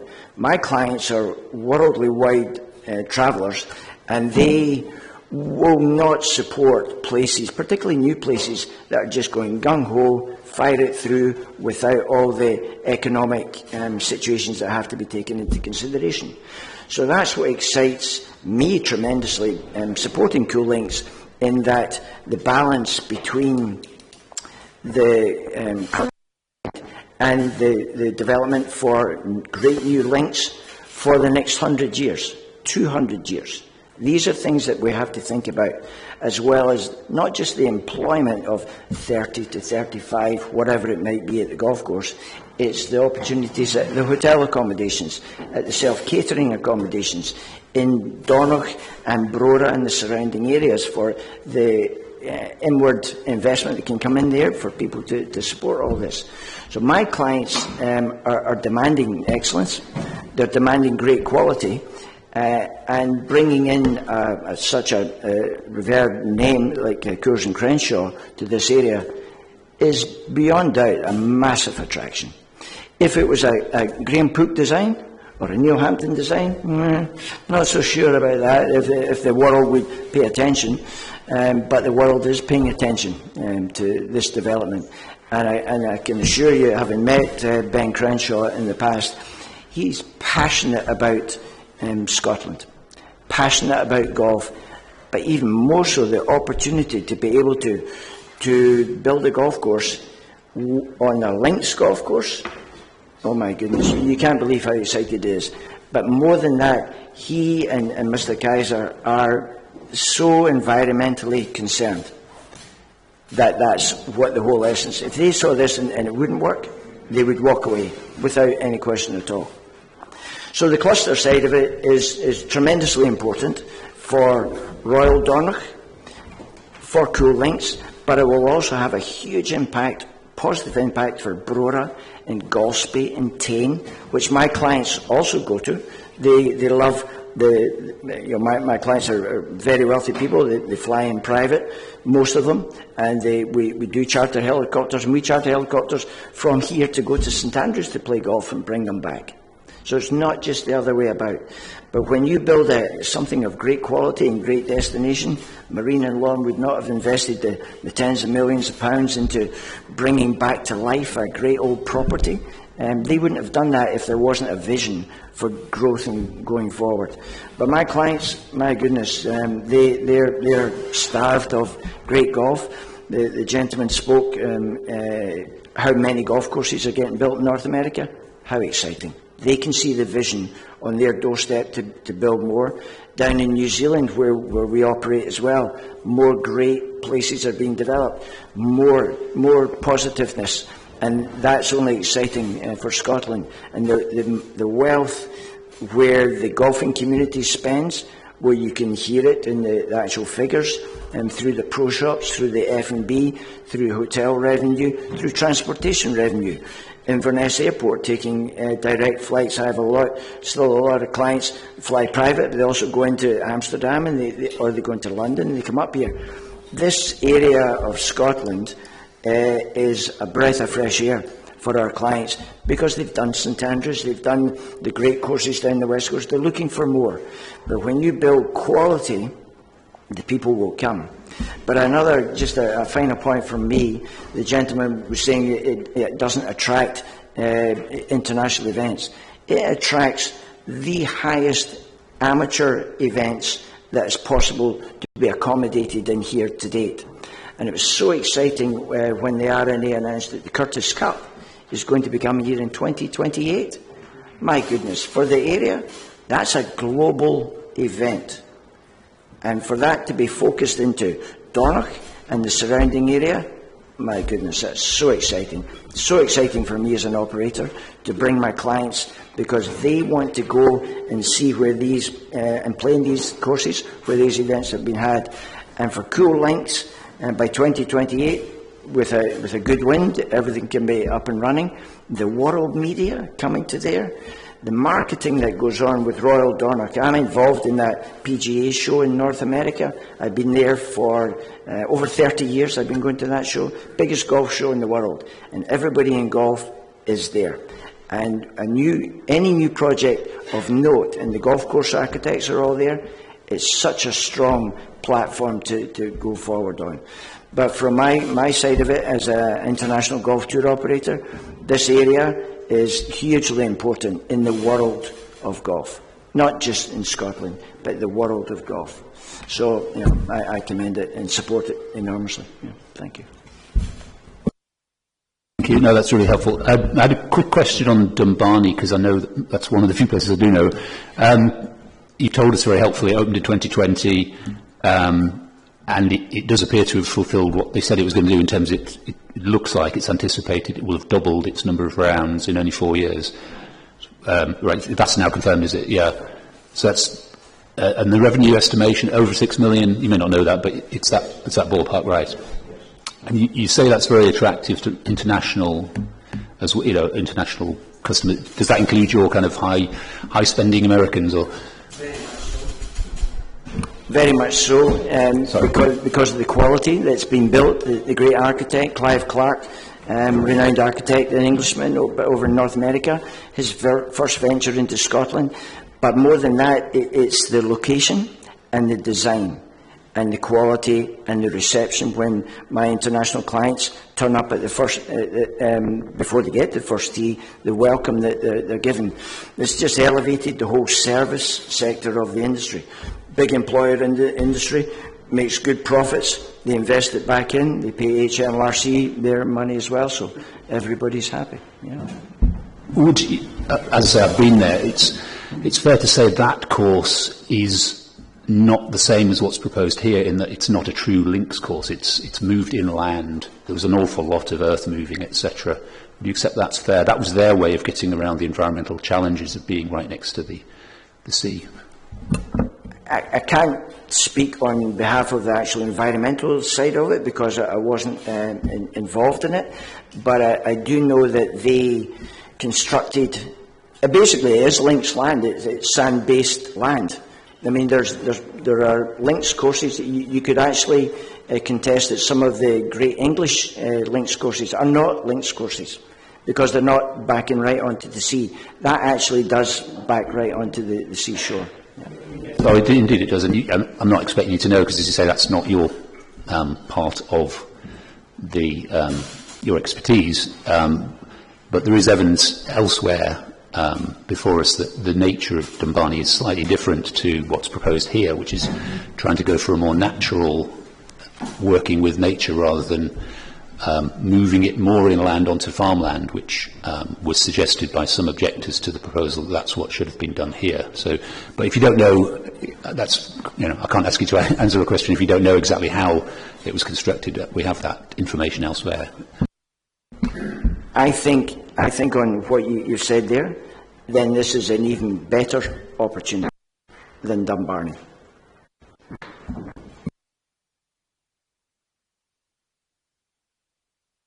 I noticed you had your hand up there, Mr. Batten. Would you like to contribute at this point? Thanks, sir. Yes. I'm grateful to Mr. Pook for talking about the travel arrangements of some of his clients. And he mentioned helicopters. bringing his clients in from, as I understand it, golf destinations elsewhere in Scotland, perhaps to Dornoch and therefore potentially to a future Coul course. That left me with a slight worry that the benefit to the accommodation businesses might be not quite as good as has been suggested earlier in the morning. As for Mr. Pook's comments about his clients flying private, I found that extremely scary because I have concerns, and they're rooted in national policy, about the carbon footprint of additional intercontinental air travel of some of the potential clients of the proposed development.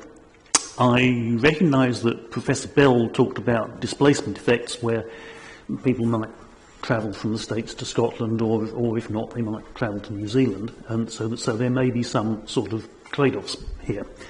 But my concern, frankly, is probably with the greater growing golf business generating not only carbon emissions but other atmospheric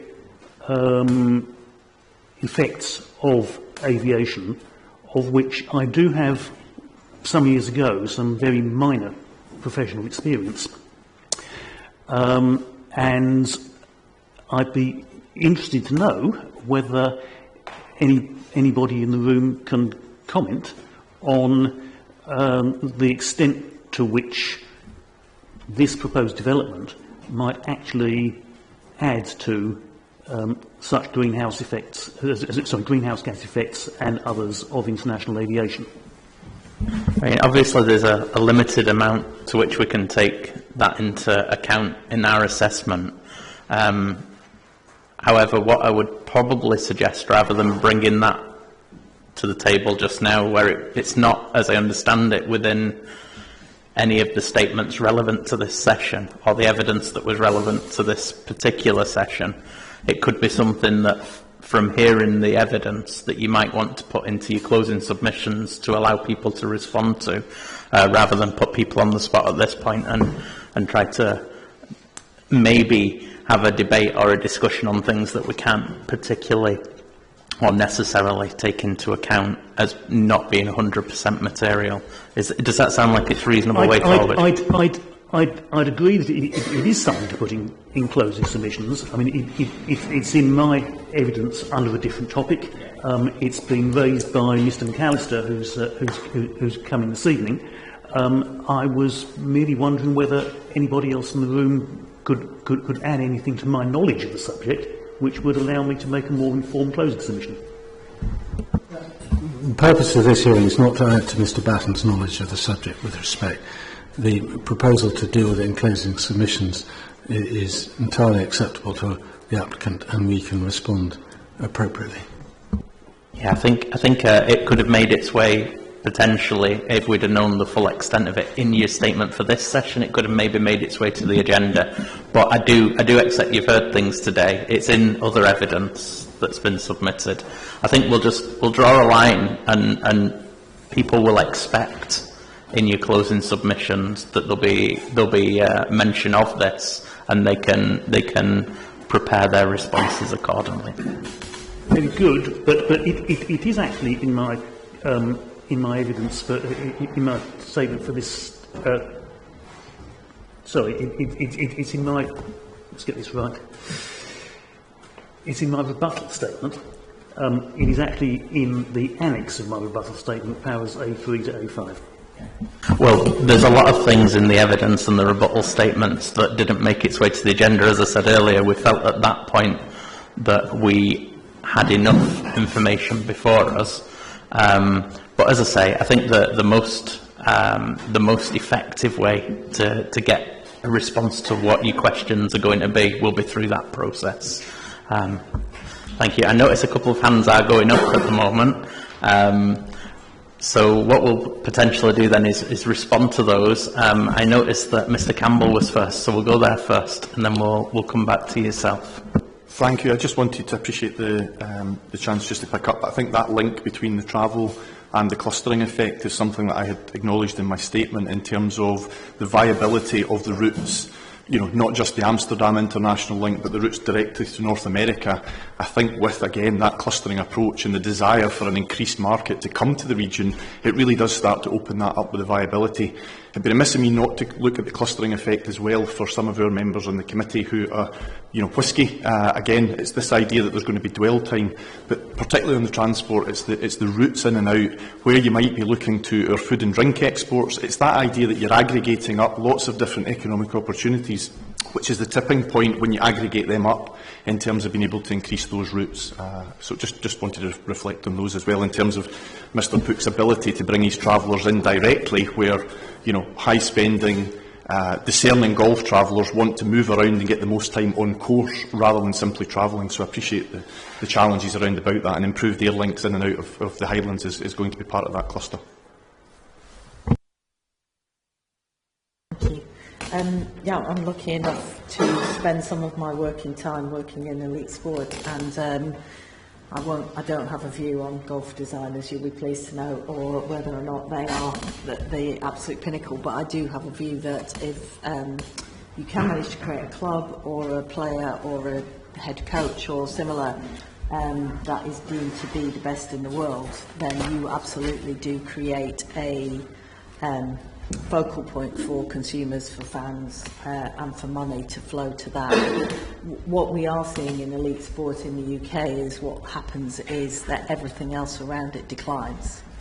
So we are absolutely seeing in elite sport in the UK this absolute need to create the ultimate brand and the ultimate experience. Unfortunately, what we see is that it tends not to have a trickle-down effect. It tends to have a concentrating effect. So I won't debate whether that is likely to happen in golf or not, because I'm sure there are loads of great economists around the room who can debate that. But I suppose my question is, if the concentration effect is seen rather than the cluster effect, what responsibility does the applicant have to backfill or to provide support to the courses that may suffer rather than be enhanced?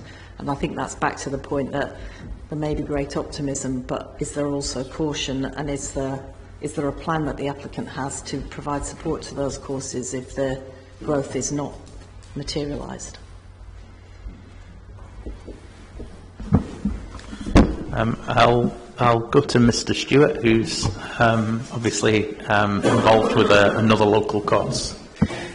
Yeah, I think I can maybe answer a couple of points that have been made, and maybe even give my statement on clustering, if you like. Just on that point of decline. Well, it's kind of it's all embodied in everything that I'm going to say.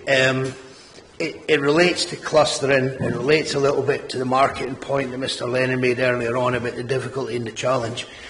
So, in the last probably 5 years, Brora, who can only be described as the cluster or part of the cluster that includes Royal Dornoch, has benefited from being in that cluster to the extent that I think visitor income has trebled.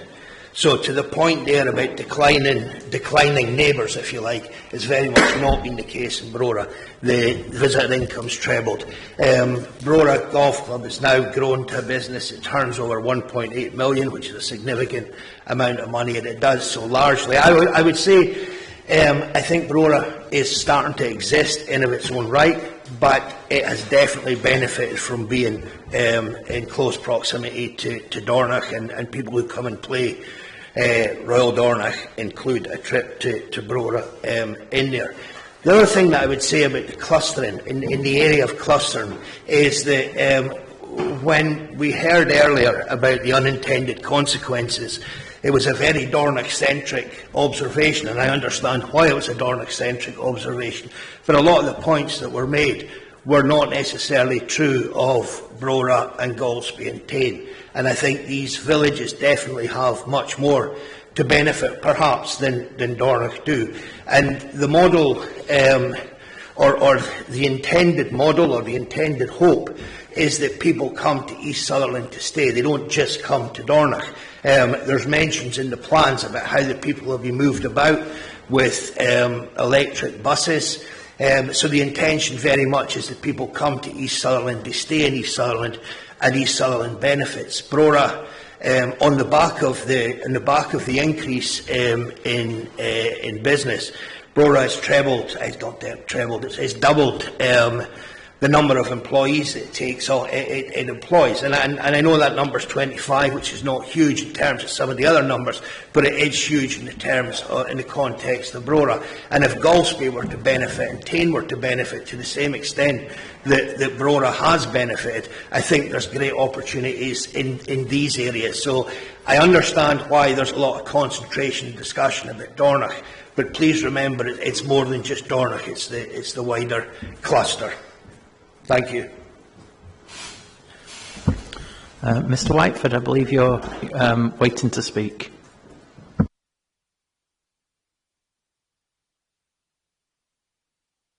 Sorry, arrival of guests.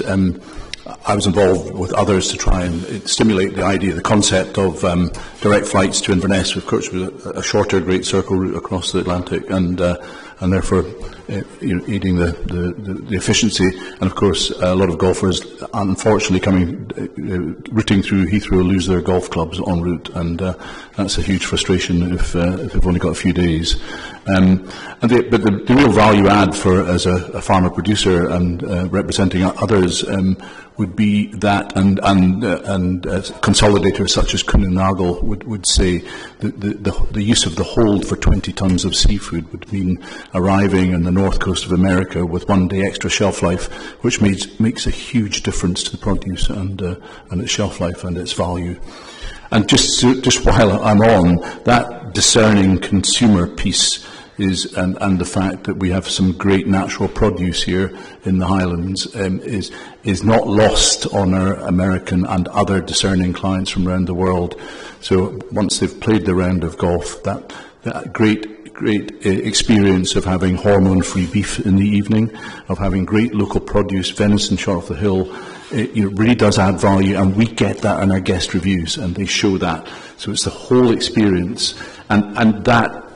I'm very strong on circularity. The circular economy is so important to the Highlands, and we do see that uplift. If producers can sell their produce locally, that's fantastic, and we see that in the extra demand. People in our hotel walking down to the farmers market and talking and discussing the opportunity and the naturalness of the produce of Scotland. That sends messages back. And keeps that whole circularity piece going and gives confidence to producers on this side as well. So I think it's a very important piece. It's not just about the golf piece. There's so many opportunities that are down the line and their value add.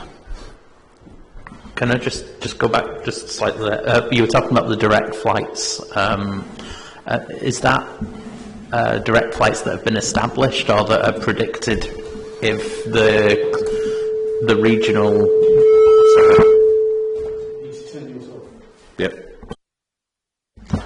Or is it the aspiration that a more desirable regional cluster would perhaps cascade into direct flights? The latter. Yes, absolutely. There are narrow-bodied jets now going across, so it wouldn't take a huge amount. So we need Transport Scotland. We need everybody to want that. So no, absolutely, it's not happening, but the potential is there.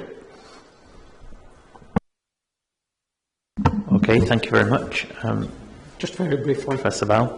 3 points. One thing that hasn't been mentioned in relation to clusters, and it kind of touches on Genevieve's point about different levels of sport, is juniors.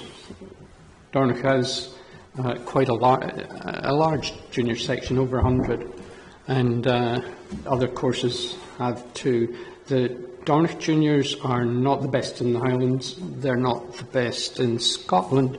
They're the best in the UK. They were awarded that by the Golf Foundation a month ago. That award was made to them. And in a way, it's through the interaction of the course itself, obviously UHI, and our ability to provide youngsters with that inculcation both into the game itself and also into a lot of self-discipline. They do learn a lot of life skills when they're in that. Graham was absolutely Graham was absolutely right about Dumbarnie. It is not quite so exclusively links land as Cool Links would be. So the Cool Links setup has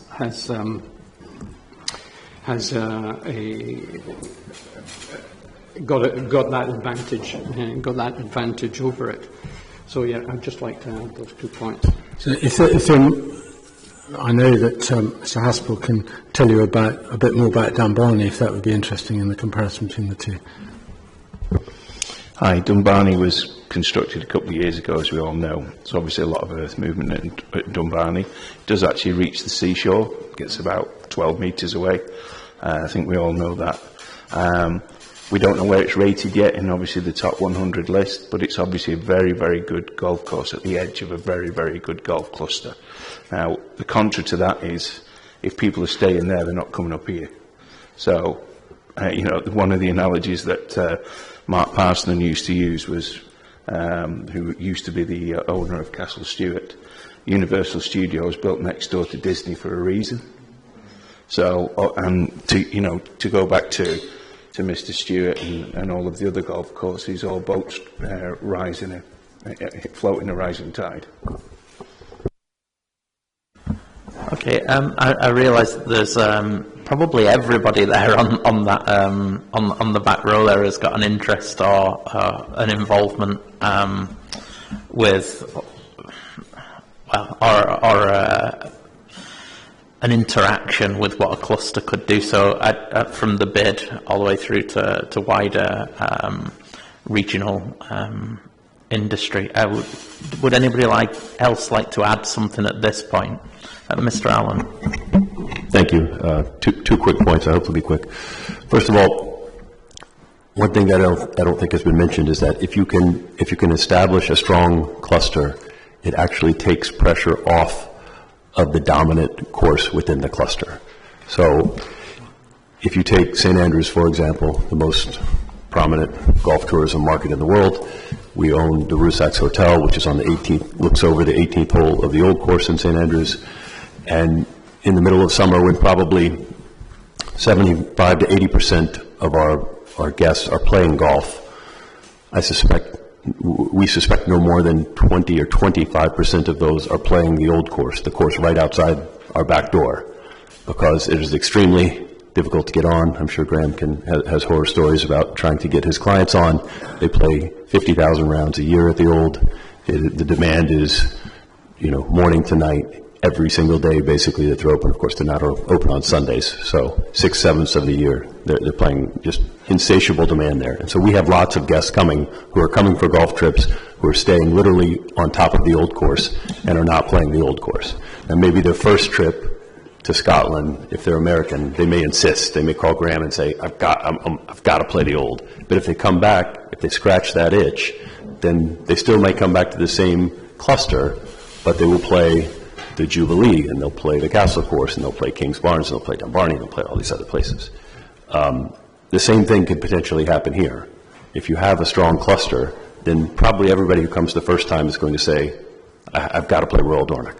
But when they come back, they're going to be willing to play other courses. They might stay 3 nights here and actually not play Royal Dornoch. Right now, I think that's pretty much inconceivable for, I'm sure there are people who come, but for the sort of typical American golf traveler, if they come to this area, they are going to play Royal Dornoch. You're going to have people who on their second or third trip back don't have to play Royal Dornoch, and they'll play Cool instead. So I think that's an added benefit of the clustering, maybe that hasn't been recognized.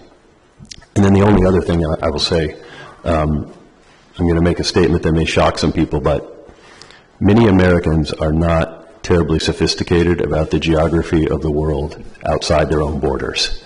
I don't know if you guys know this or not, but that's, it's true. And for a lot of Americans, the Highlands are a stand-in for Scotland as a whole, and they associate, the iconography and the language of the Highlands as Scotland overall. And so, tell a little story on ourselves when we bought our first property in Scotland, which was the Rusacks in St Andrews, and I started working with the creative team back in the US on designing some of our, both the interior design and some of the marketing materials. A lot of the stuff I got back was just full of Highland stags and Highland cows and flowery language about the rugged windswept Highlands and, you know, Mel Gibson and kilts and all of that. And I had to go back to them and say, just so we're clear, St Andrews is not in the Highlands, and you need to be thinking more of like a New England fishing village as your model here. But the reason they were thinking that way is because there's a romantic attachment to the Highlands for a lot of people outside of Scotland. And I think right now, you can either come to the Highlands or you can come on a golf trip. I mean, there are, of course, people who combine those, but if you can make the Highlands a great golf cluster, that is going to be very, very attractive to a lot of people who know they want to come to the Highlands and they know they want a great golf trip. And if you can combine those two things into one trip, I think that's really compelling. Thank you. Thank you very much.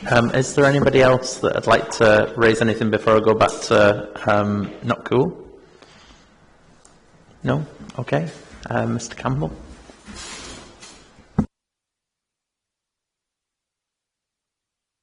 You're done? Oh, thank you very much. That's been really helpful. I hope everybody feels that they've had a good say. Remember, we will take all of the comments that were raised in submissions into account as well. We'll just move straight on to item 4. I think that we're going to get our long afternoon and our enjoyment of the geography before the weather comes in, for sure. So you'll see from the agenda that once again we believe we understand the position of parties with regard to demographic issues, and we did hear some points on this earlier. It's obviously important. We have the data, we have the interpretation of the data from the different sides. However, I would like to give opportunity once more. If somebody's read something in another statement that they've maybe not covered in their own statement or rebuttal and they'd like to raise that now, this is the opportunity to do so. But everything that's been submitted will be fully taken into account. So I'll start with the applicant. No, we think that you've probably got everything in the statements. And we understand where the other side are coming from, and hopefully you understand where we're coming from.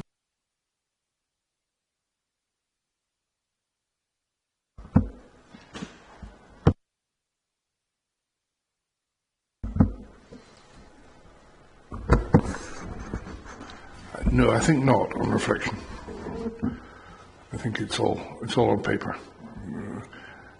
The temptation is to rework the points, and I think I will resist the temptation. Thank you very much. Any other parties here, would you be happy to sit on your statements and the evidence submitted? There is an opportunity for closing submissions, of course, where things can be re-articulated to respond to what you've heard. No, that's excellent. So we do have the final item on the agenda is any further matters. I have a couple, and then there'll be opportunity to go around for other folk.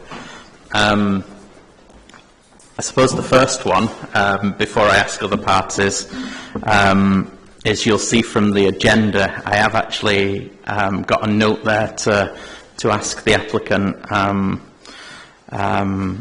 to advise whether it's their position ministers can take into account the offer of a 5% equity stake to the profits. No. Thank you. I would add to that as with wind farms, it's a general community benefit. It's not relevant. What may be more relevant in this situation is for instance, the undertaking that the community will have a seat on the board, so can influence the development, which is not the case. It doesn't follow from the financial stake, but it does follow from a seat on the board. So, but in answer to your question, no. Thank you very much. I'll just...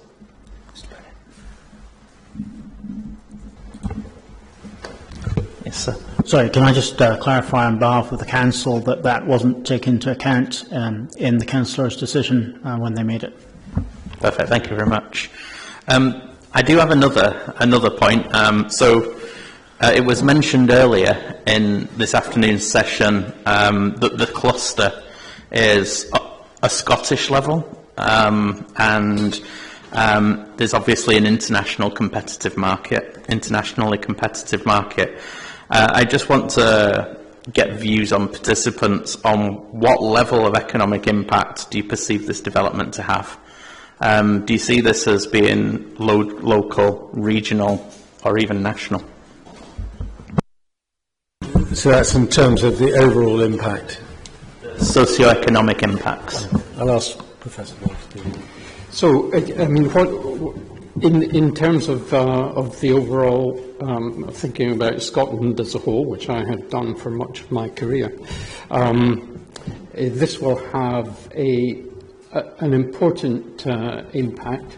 It will, I think, solidify Scotland's reputation at not only, it's obvious that there's the home of golf, but also the best destination for golf worldwide, which was recently accorded that award. But will it change overall GDP? You know, very much at the margin. But the point I made in my submission was that, well, the addition of an extra wind farm is not in itself going to make a huge, in general, going to make a national, it's not of national importance in the sense that it will, in and of itself, massively take us towards net zero. But it is an increment that helps us on that way.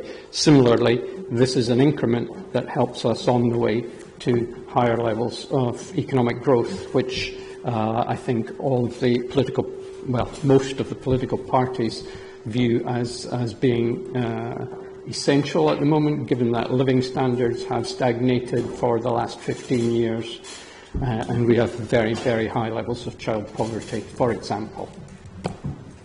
I suppose the only difference, looking at it from our point of view and a planning point of view, is that in terms of wind, which was your example, if wind is over a certain scale, it's categorised as a national development. Therefore, we can assess that as being nationally significant, whereas we don't have the same sort of hierarchy before us for this. So it's just to better understand your position.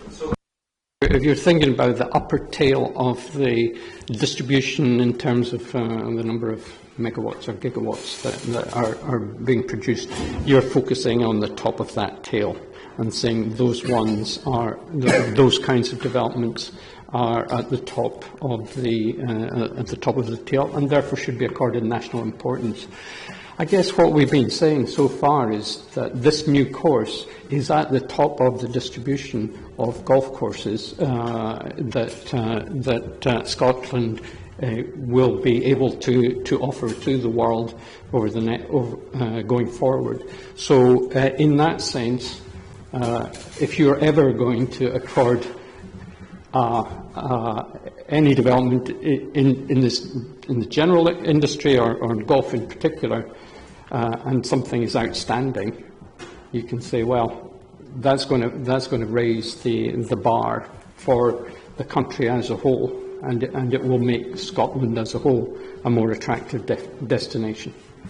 So can I perhaps add to that, maybe preempting Mr. Bruder's point, that obviously Professor Bell is not a planning expert and is not going to be familiar with MPF4, but I will be able to pick up with what he said in closing submissions. But my understanding of MPF4, just so that others maybe want to deal with it in their closing submissions, is whilst it identifies national developments, it doesn't purport to be exclusive in that regard. And so that, building on what Professor Bell has said, I will be submitting that this, for the reasons he's just indicated, could be treated in that vein. Thank you very much. And Mr. Campbell?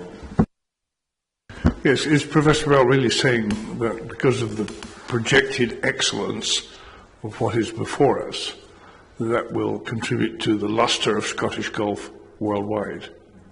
Is that what you're saying? Yes, I guess, yeah. Just so I understand, thank you. And like Mr. Finlay, I'll be looking at NPF4 to see what it has to say to us as planners. Professor Lennon has something to add, I think.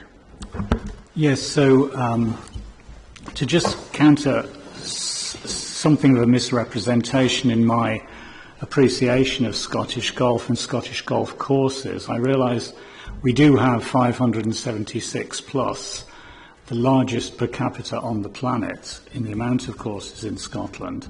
They are not all equal, and I haven't treated them as equal, but I do deal with the numbers. And basically the GVA from all Scottish golf is 533 million. The Coul development forecasts 11.86 million on the basis of achieving 17,000 visitor rounds very early on in its operation. To boil those numbers down, in terms of per golf course, it's about 0.9 million GVA. By comparison, Coul will do 12 times that amount, just so we're clear, 11.86, if it achieves those targets which we've heard about.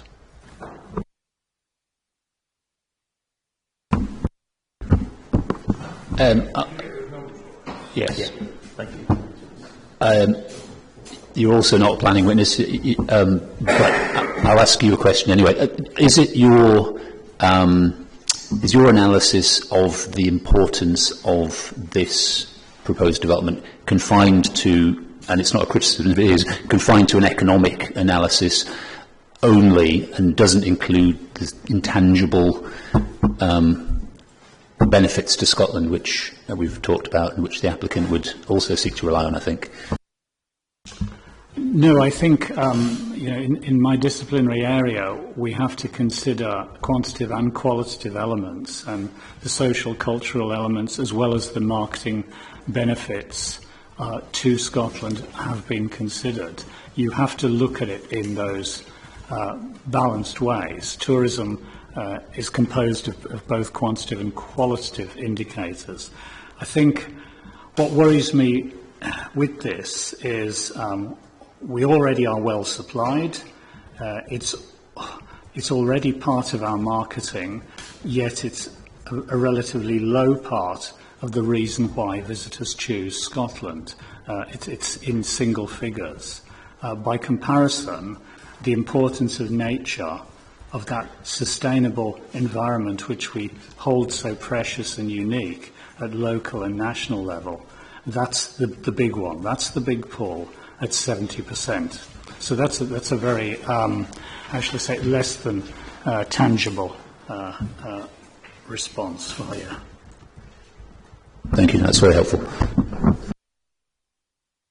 No, I mean, I will reserve the bulk of my response for our submissions, but just so Mr. Campbell is aware, we certainly don't accept his witnesses as given the differentiating between golf courses to the extent that he should have done, insofar as he has done at all. And I made a note earlier that he slightly suggested it was either this lovely piece of coast or a golf course, which is slightly straying out of his remit. In our submission, it's both. Forgive me, but that's the sole predicate of your case.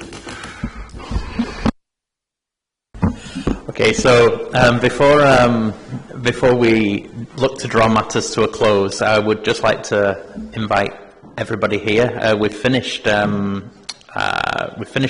further matters that I had a note of. Are there any further matters that have been raised through the submissions that anybody else would like to bring up that haven't already been covered in their own submissions? Councillor? Thank you. I would like to address the matter that's been raised on a number of occasions by NA-270 regarding this discussion around there's a single figures number of people that comes for the purpose of golf tourism compared to a much higher number of people that come for nature and these purposes. And while I'm not refuting the statistic, as I believe it to be true, I think what is worth highlighting and worth taking into consideration is if you fly into Inverness Airport, hire a motorhome and drive around the North Coast 500, you're causing damage to the environment through that, but your spend and your added to the economy is very little. I think what we must not lose sight of is the economic value that, while small by numbers, they bring a large economic benefit to our communities. So it's obviously a balancing act between high volume, low value, or high value, low volume, and I think that's something that needs to be taken into serious consideration when we're talking about the environment and the economic impact. Thank you. Thank you, Councillor. And would anybody like to mention last word from yourself? I do. I'm sorry. That might not be what you want me to do. I think there's a couple of things I would say. I think one, and I think we did submit this in the papers, the Highland Council's sustainable tourism strategy does not mention golf, and it is the plan for the next 10 years of tourism in this region. So I think that is a very important point to make. I think whatever we all think of the North Coast 500, and there are lots of local issues which do need solving, it is irrefutable that it has brought millions of pounds of economic impact in a positive way. And there's many people in this room who have been involved in it from the very, very beginning. I find it unfortunate the Highland Council does not support it. Okay, the positions are noted there. I know Mr. Pook. Just one thing the gentleman to my left was saying about the environmental impact and the carbon. On the Scottish Golf Tour Operators Association, we all signed up to the National Woodlands Trust, and we as an organisation, we offset all the carbon emissions for all our transportation that we use, buses and helicopters, etc., in Scotland, and we contribute to the Woodland Trust and have done for several years. Thank you. That's very useful. Thank you very much. I think I'd like to just take a moment just to thank everybody there for the contributions today and the evidence that was submitted in advance. We had a lot of contributors today, and we've got through it in a half day, which I think is very good. We wouldn't have been able to have such a focused agenda if it weren't for the quality of the submissions and your cooperation today, so thank you very much for that. I did want to, just before we close things, just make a quick note that we have written down here that closing submissions will be expected from parties on the 9th of December, and then from the applicant on the 6th of January. Now, not everybody has to do that. You can rest on the submissions that you've already put forward, but anybody who's participated is welcome to submit some closing submissions based upon the evidence they've submitted and the discussions throughout this week. All parties submit first, and then there's a period beyond, and then the applicant will submit. Two things. One, it's a very late request, and the other is on those practicalities. I think the councillors would like to make it clear that they're not opposing to the North Coast 500. It was just a balancing comment. But so far as practicalities are concerned, I understand that conversation about closing submissions and the timetabling. I saw that at the beginning of the session. The Council's in a slightly odd position here, and we don't envisage making lengthy submissions, but I would ask you to consider if the Council could be allowed to make their submissions perhaps on the 16th of December, so having a chance to respond to parties' initial submissions, because it may well be we're more restricted to issues about conditions and that sort of thing. I'd like to see parties' submissions on that before responding on those sort of technical issues, but obviously leaving the last word to the applicant. I certainly have no problem with that. I was being a bit vague as to when the conditions issue was going to be resolved, because I think I'd originally given Mr. Campbell, who asked initially, I think you weren't here actually at the time we talked about it, but I think think I'd said next week, and then I told one of your colleagues, might have been Mr. Crabb, that I was a bit relaxed about that, which maybe I shouldn't have done. But what I will say on the conditions point, anything anyone wants to say on conditions at the very latest must come with closing submissions.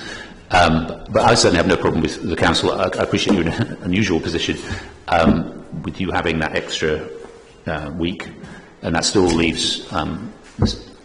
Finlay all over Christmas to work on it. Well, I'm looking forward to Christmas. Absolutely, and I mean, although the council is clearly supportive of the project, there may be issues that arise between us and the council on the particular wording of conditions, but we should have sufficient time to deal with that. But otherwise, I would expect I'll be endorsing Mr. Burnett's submissions.